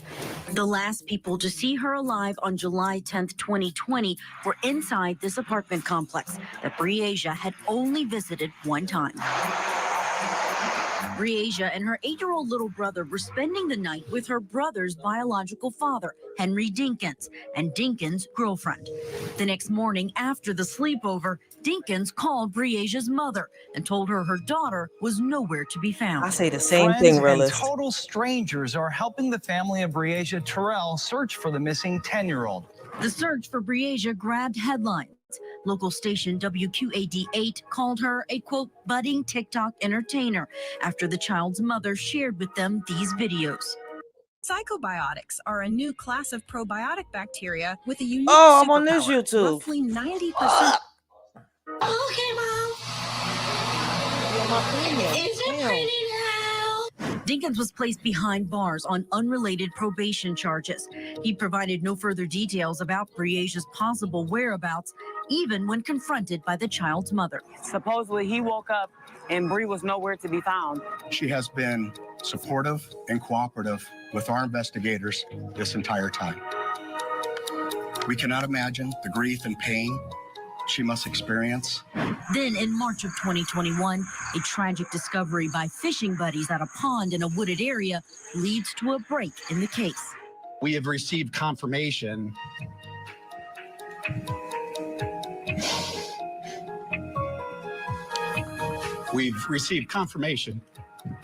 Yo, the officer can't even that talk. the remains are those of Breasia Terrell. The location, a 30-minute drive away from where Breasia had been sleeping, a location investigators believe Henry Dinkins drove to overnight with her body.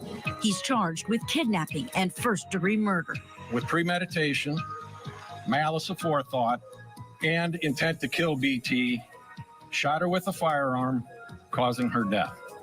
Now, Dinkins' murder trial is going forward, not in front of a jury, but a judge only, after Dinkins, who pleaded not guilty, also waived his right to a jury of his peers. Let's take you into court earlier today as Aisha Langford was called to the stand. This is Breasia's mother. Call on July 10th from Mr. Dinkins at 8:08 a.m. So now we're gonna hear the mom speak, because I wanted to hear a little bit more of her talking, like, because I'm a little lost. Like, I want to hear her version, because like I want to understand, you knowing that the man was a sex offender already, why would you let your daughter go? Like, why? Like, you practically gave her to him. It's like sitting here and being in a nightmare with Freddy, and this nigga's haunting your dreams, and he's trying to take your kid, and you say, here, just take it. You gave it to him in a silver platter. Like, If you could, I'd like to reference you back to State's Exhibit 96-1. Do you have that before you? No, I don't. I just have the schedule. oh, she got an attitude. But then she could be mourning her daughter. My bad.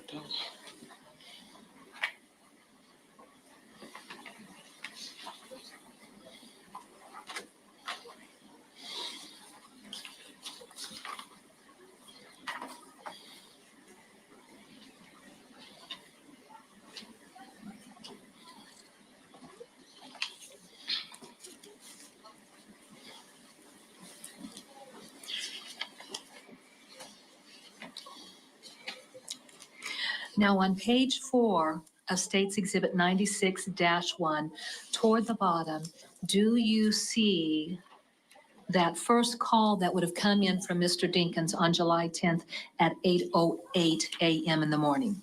Yes. What was the duration of that call? 0 seconds. All right. From that point moving forward then, is there a number of telephone calls that appear on page 4 and going into page 5 of your call record? Yes, ma'am. All right, Your Honor, may we publish this? You may. All right. Was she trying to publish a book? Oh, why she didn't just say, "Can we show this?" How many calls after the unanswered call at Say, "Can 8:08 we publish do this?" we see on this particular page? On this particular page, I see 3 after that 808 call. Okay. All right. Who is the calling number in that left column? That's actually my number. All right. And then what number are you calling? I'm calling Dinkins' number, the 726-4078. Does this document show that those are all outbound calls from your number to Mr. Dinkins' number? Yes, ma'am. And then do all of those outbound calls on this page after that 8:08 time frame all occur on July 10th? Yes, ma'am. If you could then articulate for our record the 3 successive outbound calls that you made and the duration associated with that. So just give us times and then the time that the call lasted. All right, so I have 8:09 a.m., 34 seconds. I have 8:10 at 34 seconds and 8:10 again at just 24 seconds. In those 3 outbound calls that you made, do you know if you were able to connect with Henry Dinkins, or are you just simply calling over and over and over trying to make the connect? I was trying to make a connect. All right, let's go to our next page.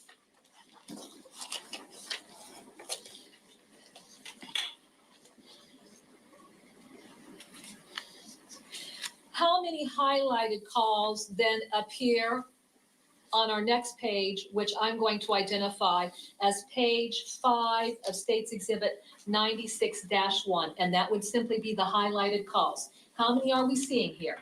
We're seeing 6. Okay. Now let's go back and let's repeat that process if we could. The process of times. Yes. For those 6 calls, who's the calling number in the very first entry? That's my call. I was calling out to Henry. What's the time then that you placed that call to Mr. Dinkins? I'm trying to figure out where they going at with 8:11 this. a.m. The duration of that call? 0 seconds. Did he answer? No, he didn't. The next entry, what's the calling number? The calling number is the 563-726-4078. Mr. Dinkins' number? Yes, ma'am. All right. And then what time is that call coming into your phone?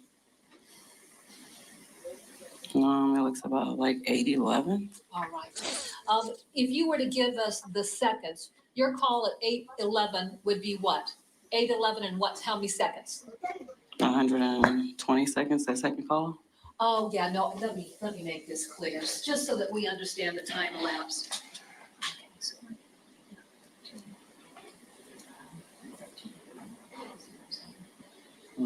Got it? Okay. All right. So for your call, give us the seconds on that call. What time did you make it? I made it at 8:13 a.m. that morning. 8:13, 39 seconds or something like that.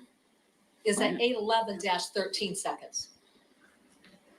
I'm not exactly sure what you're looking at. The very first entry. Oh, the very first one. It's 0 seconds for the very first one because that was the call outbound. The inbound call was at 8:11 a.m. and 8:13. Well, hold on. The end call was at 8:13, it looks like. Okay. How long did that call last? That lasted me about 2 minutes. All right. Now let's go to our third call. Who's making that call? I'm making that call to Mr. Dinkins again. And then what time do you place that call? I placed that call in at 8:15. 8:15 or 8:17? That's 8:15. That's the end call. It's the end date. So am I looking at the end date or am I looking at the start date? I'm a little confused. It may be that I didn't highlight one. All right, so give us the next call. Who's making that one? Myself again, back to Dinkins. Okay, and what's our time? That is 8:18. Okay, where's y'all getting with this?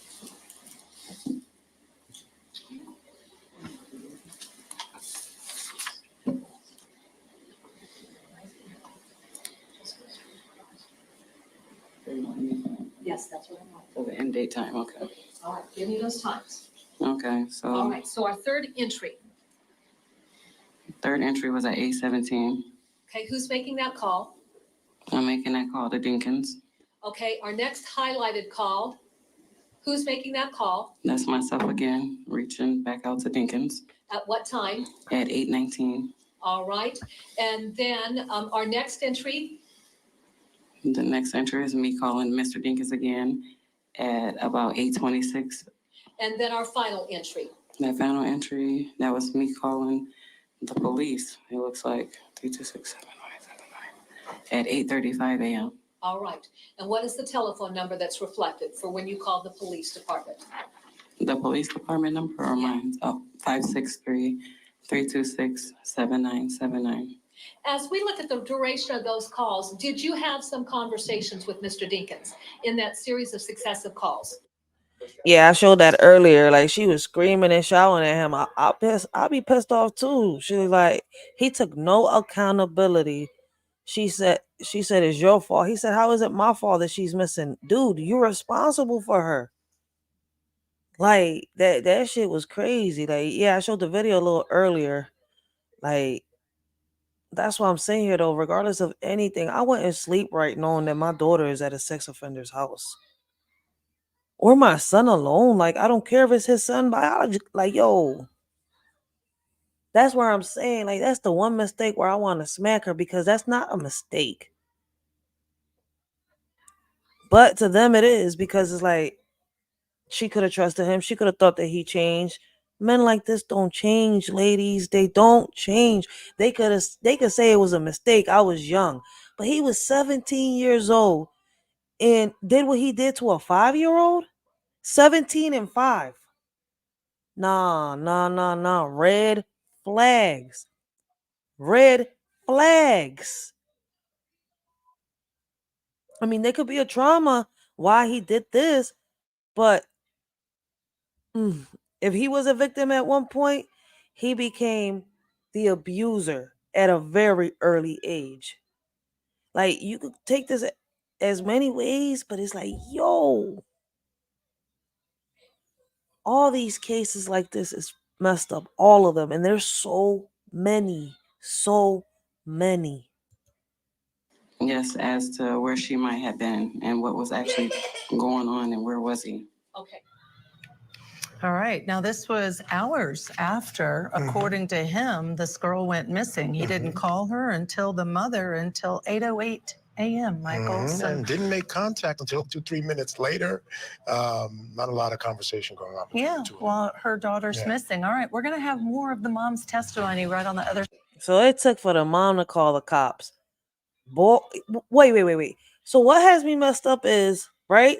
Since we want to go back to that, the girlfriend was in the apartment.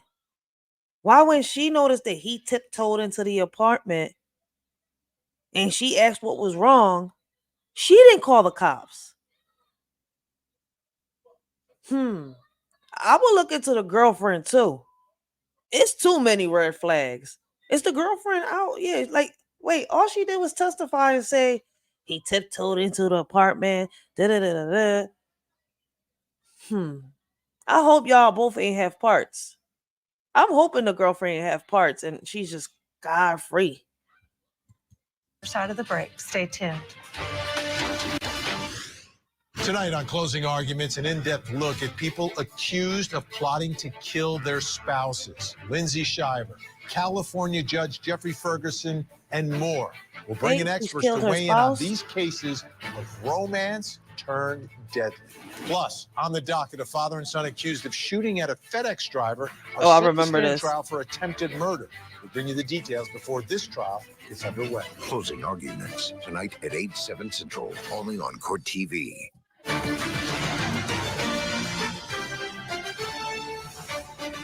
Hello, welcome back to Court TV Live. Michael Ayala here with Judge Ashley Wilcott. I want to get you back into court now in the case of Henry Earl Dinkins. Now, this is really an ugly case at the end of the day. This is a man who was 48 years old. He's charged with killing a 10-year-old girl who came over to his house. He had a son with the same woman who had this daughter. This daughter didn't belong to him. She came over to spend the night, was hanging out at the house. Eventually, he took her out of the house. This we know at some point in the morning, never returned with her. And now he is charged with her murder. Her body was found about a year later in a nearby, I guess, what would you call where she was found? By a pond nearby. And they did have a witness that placed him at that place having some trouble with his car. So a lot of evidence against this man. On the stand right now is Aisha Langford. She's Breasia's mom, also the mother of his son as well. Again, they did not live together, but she's on the stand now on direct examination. No offense, but if you still think stocks, real estate, or crypto are the best passive income investment, Mr. Dinkins was at. What was he communicating to you about his location and what he was doing? He wasn't necessarily communicating anything. He said he was out looking for her, and he was gonna make a police report. Okay. When you spoke with Mr. Dinkins, did it become clear to you that he had not yet reported Breasia as missing? Yes. Did you question him as to why he would not have reported Breasia missing? I don't recall. Okay, and that's all right. Now let's go back to State's Exhibit 96.2, and then I'll go ahead and hand I this hope to they you, torture Lynn. him in jail. I hope And then he what I drops wanna the soap focus on is 1,000 I wanna times. focus on the communications then that occurred between yourself and Mr. Dinkins on July 10th, and what is going on in text messages. All right, so on page 2, starting Starting with July 10th at 8:08. I need a smoke. Right. That was a call me. Who made that or who sent that text? Mr. Dinkins. Okay, from there then, And from there, do we go to our first page?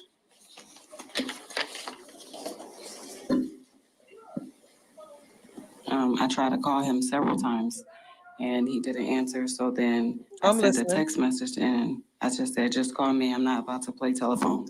What time is that text? It looks like 8:11 a.m. Okay, and then your next communication with Mr. Dinkins. It was at 11:07 a.m. Who's sending the text? That was me. What are you saying? I'm asking him, where is he? All right, and then your next communication with Mr. Dinkins. It was again at 12:03 p.m. Who's sending that text? Mr. Dinkins stating that he was downtown. All right. And then does that include all of the text messages that you had with Mr. Dinkins? Yes, ma'am. When did you call the cops? Did you call them right away? I think she did. Like, this case is so messed up.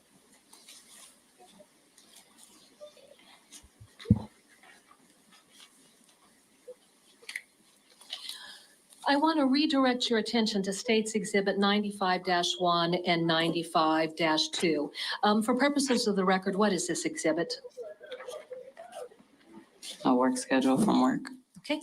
Does this set forth your work schedule for July 9th and July 10th? Yes, it does. Okay. Now, on States Exhibit 95-1, does it indicate what had been your scheduled shift before changes were made? Yes, ma'am. And then going into 95.2, does it actually show the hours that you would have worked on July 9th and July 10th? Yes.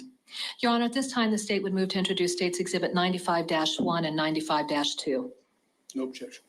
Those exhibits will be admitted. Okay. On States Exhibit 95-1, in that left-hand column,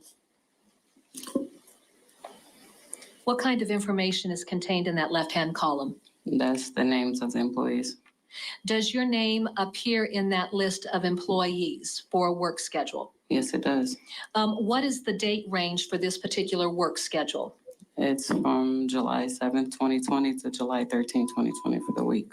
Is there a column set forth for your scheduled shift, your original scheduled shift for Thursday, July 9th of 2020? Yes, there is. What were you to work on July 9th of 2020? I was to work 10:30 a.m. until 5 p.m. And then is there a column for what was your original work schedule for July 10th?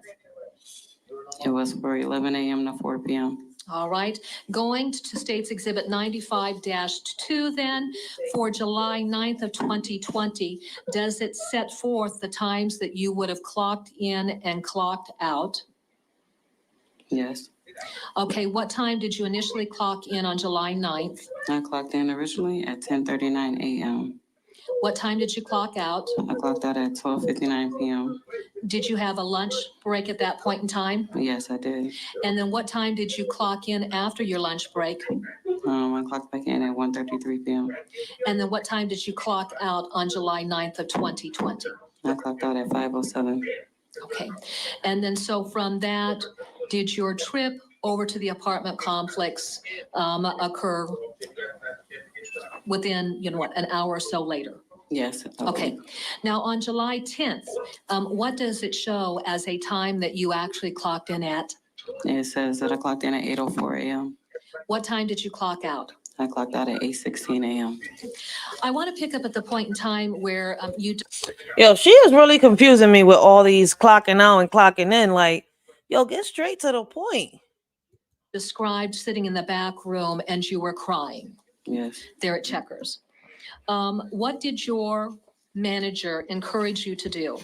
He encouraged me to get into the car and go downtown and figure out what was going on. By going downtown, what do you mean? Like going down to the police department. Did you actually leave Checkers to travel down to the Davenport Police Department? I did. All right. When you left Checkers, what direction did you head to go downtown to the Davenport Police Department? I was heading west, so I was heading away from, so yeah, I think it was west, right? On what street? On Locust. As you were traveling west on Locust, did you notice something of interest to you? Yes, I did. Describe. I noticed Mr. Dinkins' Impala flying down the opposite way, making a really hard turn on, I think it's a left turn on Eastern. Okay.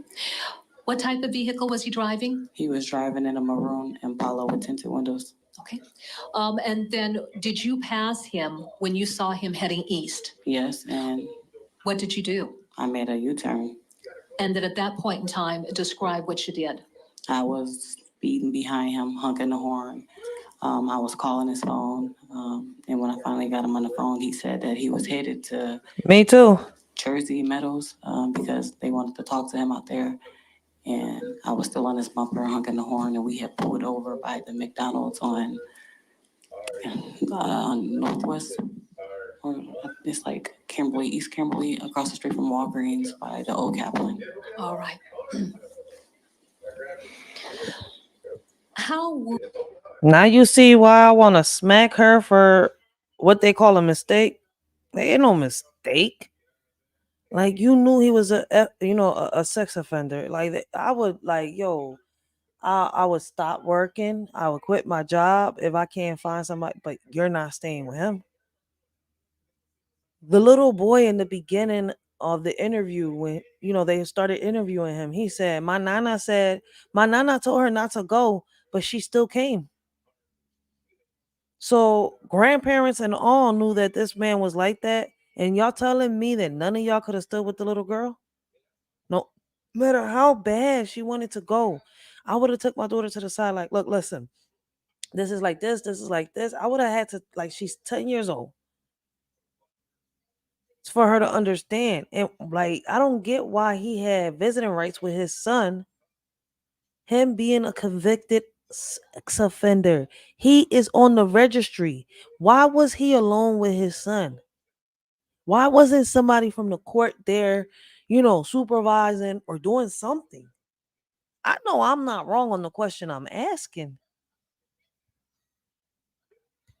Would you describe the rate of speed that Mr. Dinkins was traveling? Well, I was probably going about 65, 70 possibly, because he was driving really fast. All right. Going back to State's Exhibit 38. Shit. You probably right, Commander, but shit, even with that, look, listen, man, like the girlfriend's giving me red flags too. Like allegedly you were sleeping with him, right? He went he went to sleep with the girlfriend. The little brother went to sleep with the sister, right? The little brother didn't feel the little sister get out the bed. The girlfriend didn't peep that he left with her out the house. Nah, you telling me I'm not gonna feel my spouse get out the bed unless I'm a real deep heavy sleeper, I'm pilled up. And then when he's gone, you're not gonna notice the little girl gone. Not once did you get up to go to the bathroom, but you were the first one to notice that he was gone. I mean that the little girl was missing, but he was already gone. You was calling him to let him know that she was missing. That's why I'm like, yo, the girlfriend is racing red flags. The girlfriend raised flags too. Like as a mother, I went and I can't.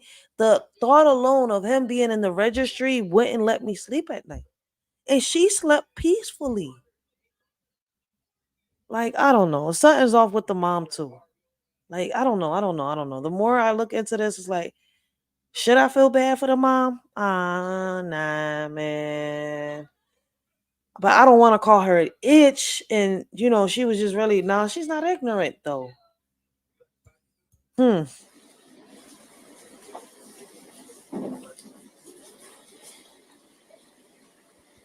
Yeah, the mom knew he was in the registry. The mom knew.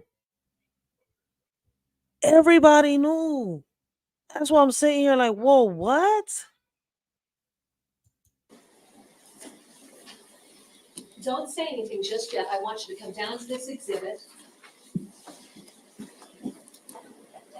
And then I want you to look at the exhibit in terms of the map of the downtown area. Does it set forth an entry for your employment there at Checkers?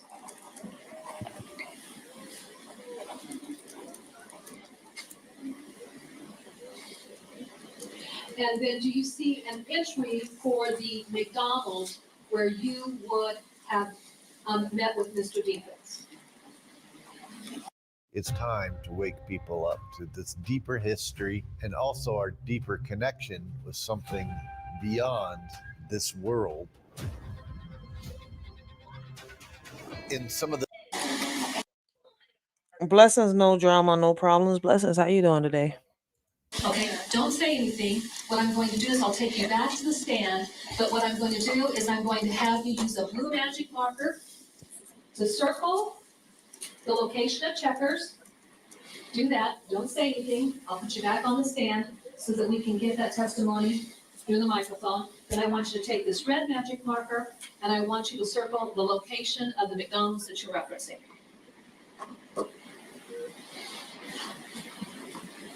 Go ahead and take yours on the stand.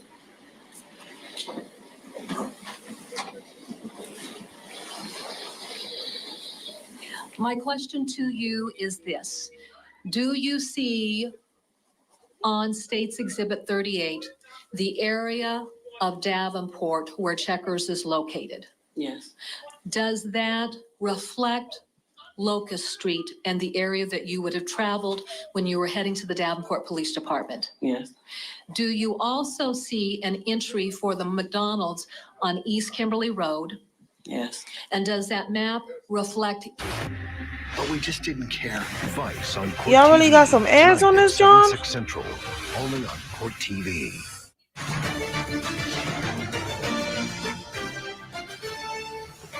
We have been hearing from the mother of 10-year-old Racheal Terrell.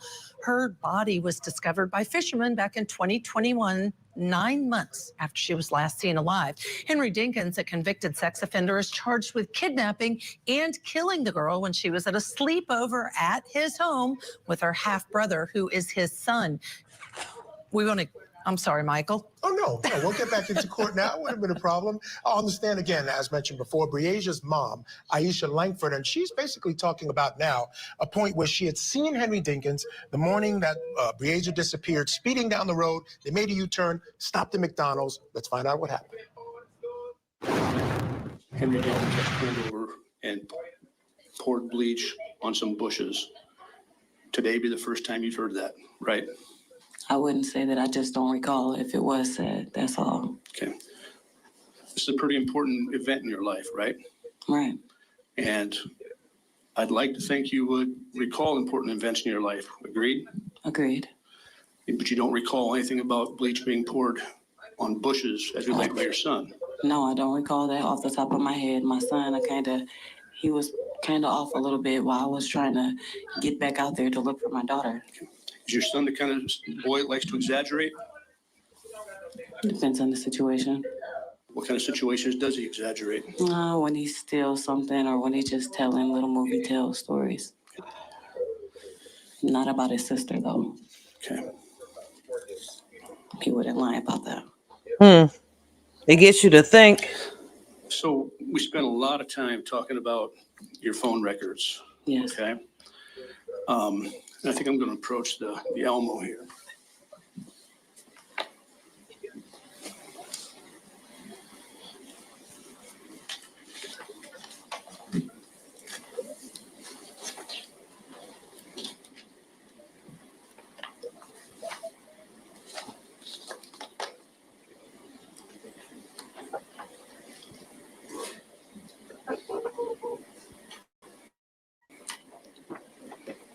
I'm showing you now.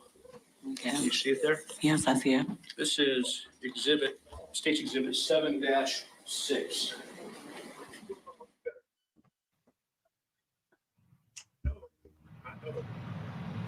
Okay, can you talk, sir? Let's quickly bring in What our happened? guests joining us this hour again. Attorneys Jack Rice and Josh Schiffer. And Josh, I'll start with you. Hey, y'all just cut her I don't off? know what to make of Aisha Langford. It's been a couple of years. She seems to have dealt with the loss of her daughter, but not sure exactly where the state is going. What do you make of the question? I wonder how the emotional connection's working because it feels very uncomfortable. It feels like there's a lot of blow your house trepidation down. and lack of certainty and comfort, and like almost that there's almost a performance that's been discussed going on. And even though you can be really well planned he and is be really professional, Look at him, too calm over here trying to fix his hair and shit. Like, yo, if I was the judge, you wouldn't have time to fix your hair.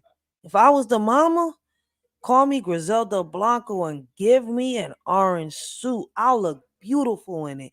But man, will you see tomorrow? I don't think so, man. I'm building caskets up in this bitch for motherfuckers just like you, yo. I can't. I just want to Homer Simpson the shit out of you. things like this are so touchy, they fall apart and they don't land as intended. That's where the risk of trial comes in. People need to realize that the only reason we have juries is because the other people can't agree on what the facts are. And this jury's going to have to really consider this testimony, how the case has played out, if it's going to measure the questions and answer the questions coming from the judge here at the close of the case. Yeah, right, from the judge, because this is a bench trial. And so, Jack, here's my question. You know, I'm going to tell you, I walk away not liking this man simply because he's not very concerned that this child is missing. At least that's my impression from the testimony. Yes, you're absolutely right. And actually, that is a really useful thing from the prosecution standpoint. I mean, if we think about what it is that you can get, I think what you get is this. You get, this is a man we dislike in a very, very strong way. That's number one. Number two, what you also get is you get the mom trying to humanize. And the third one is also making sure that you're not looking at the mom as a possible suspect. You get all three. Yep, absolutely. All right, we are out of time. Thank you, Jack Rice and Josh Schiffer for. Yo. The best thing that I could say right now is like I tell everybody, right? Stop leaving your kids stay over at other people's houses. It doesn't matter if they're your brother, your auntie, your grandmother, a friend. whatever. You never know what might happen at somebody else's house. I don't get tired of telling people that, and especially in this era where people think that stuff like this is cute. Boy was in this courtroom like nothing. Like he ain't just take the innocence of a 10-year-old a year ago, then took her life and left her in a pond. Then took his son on a ride to cover up the evidence. Not once even called the cops. He's not a man. That man is a monster. That man is nothing more than just, a demon in disguise. And like I told y'all, man, I couldn't be this man's mom because, what the whole time she was in that court trying to keep her posture, her composure, and everything, mine would have been lost. I would have been on top of that man, and I'm telling you right now, everything that my daughter felt, I would have made him feel it. I would have made him feel it, yo. I'm telling you, I couldn't have kept my composure the way that mom kept it. Like,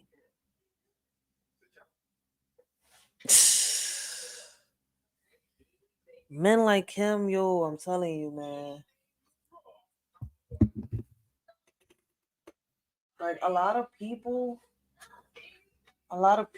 right, wish that they wasn't alive after situations like this happen. And these are the real monsters.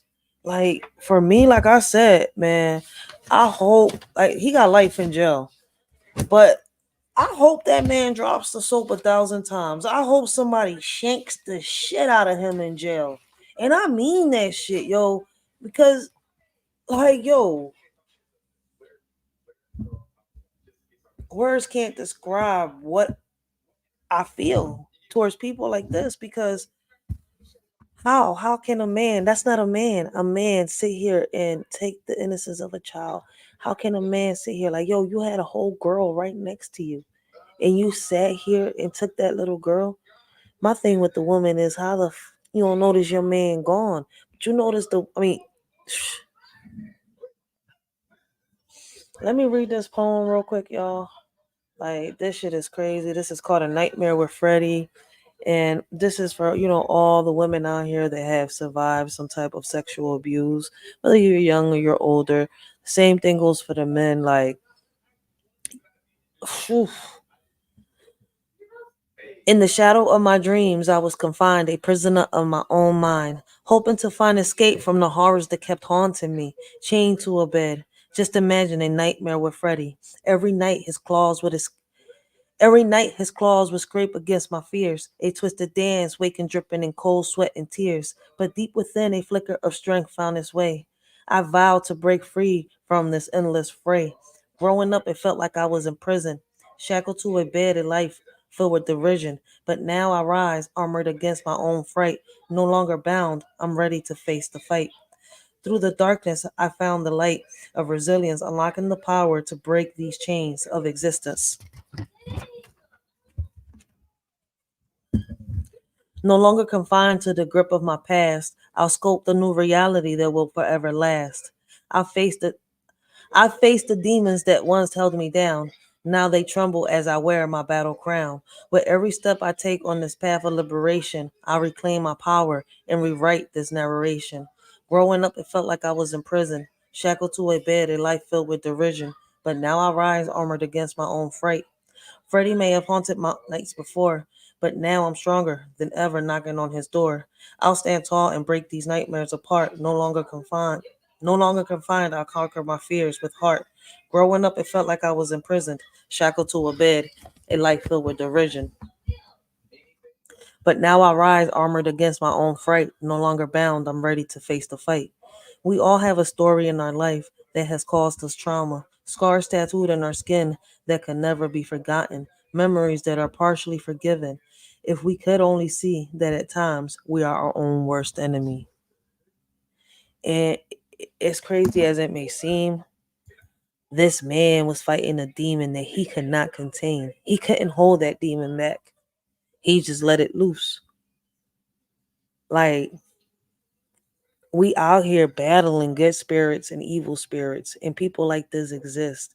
And the messed up part about it is that there's people in the family that actually let it go or cover it up.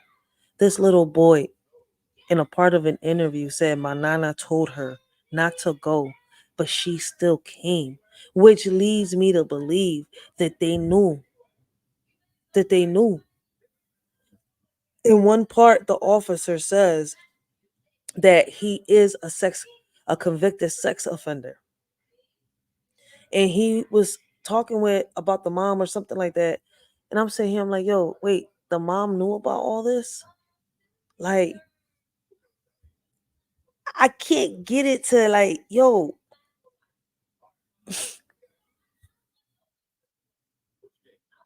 We just building caskets up in this bitch for motherfuckers like that. Screw that shit, yo.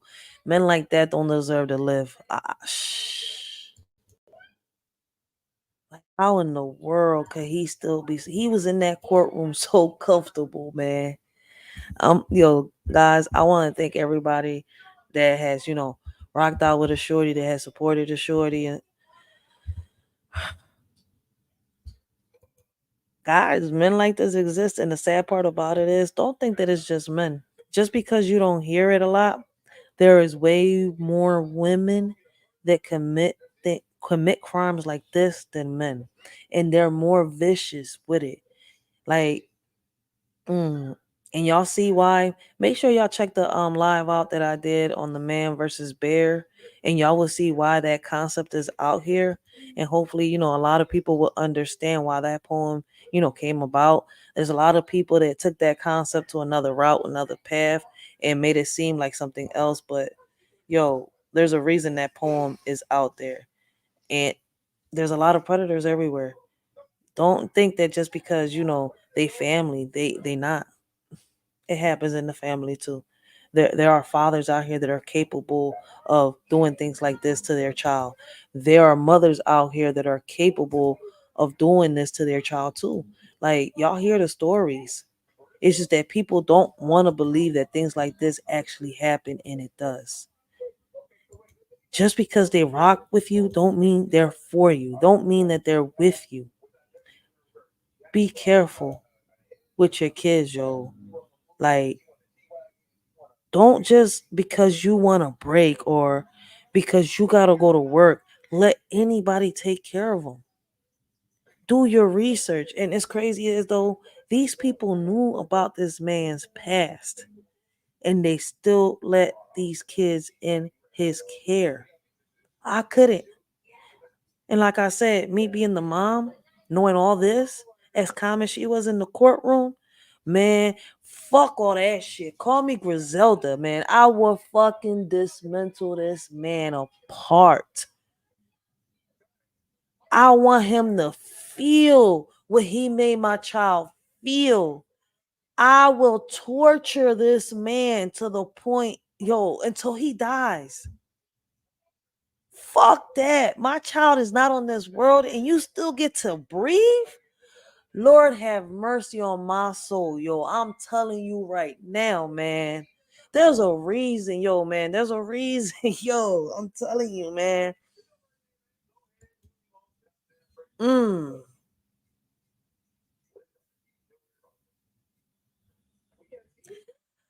On that note, guys, for those of you, that do catch up, I would love to hear what y'all think about this. Leave your comments down below. Let us shorty know. I'm gonna see y'all on the next live. I will be having more videos coming up. There's more poems getting uploaded too, so stay tuned to that. A Shorty's book, The Way a Shorty Sees the World, is out already on Amazon. It's a simple little poem book that I just threw out there first. I'm working on the second one out now, just so stay tuned to that one. I'm still stuck on this, John. But that's all the time that I got. Thank you all for supporting the shorty. Thanks to all those that have been rocking out with a shorty, since day one. Make sure you subbed up, man. We got more videos coming up, more reactions, and more things for y'all, man.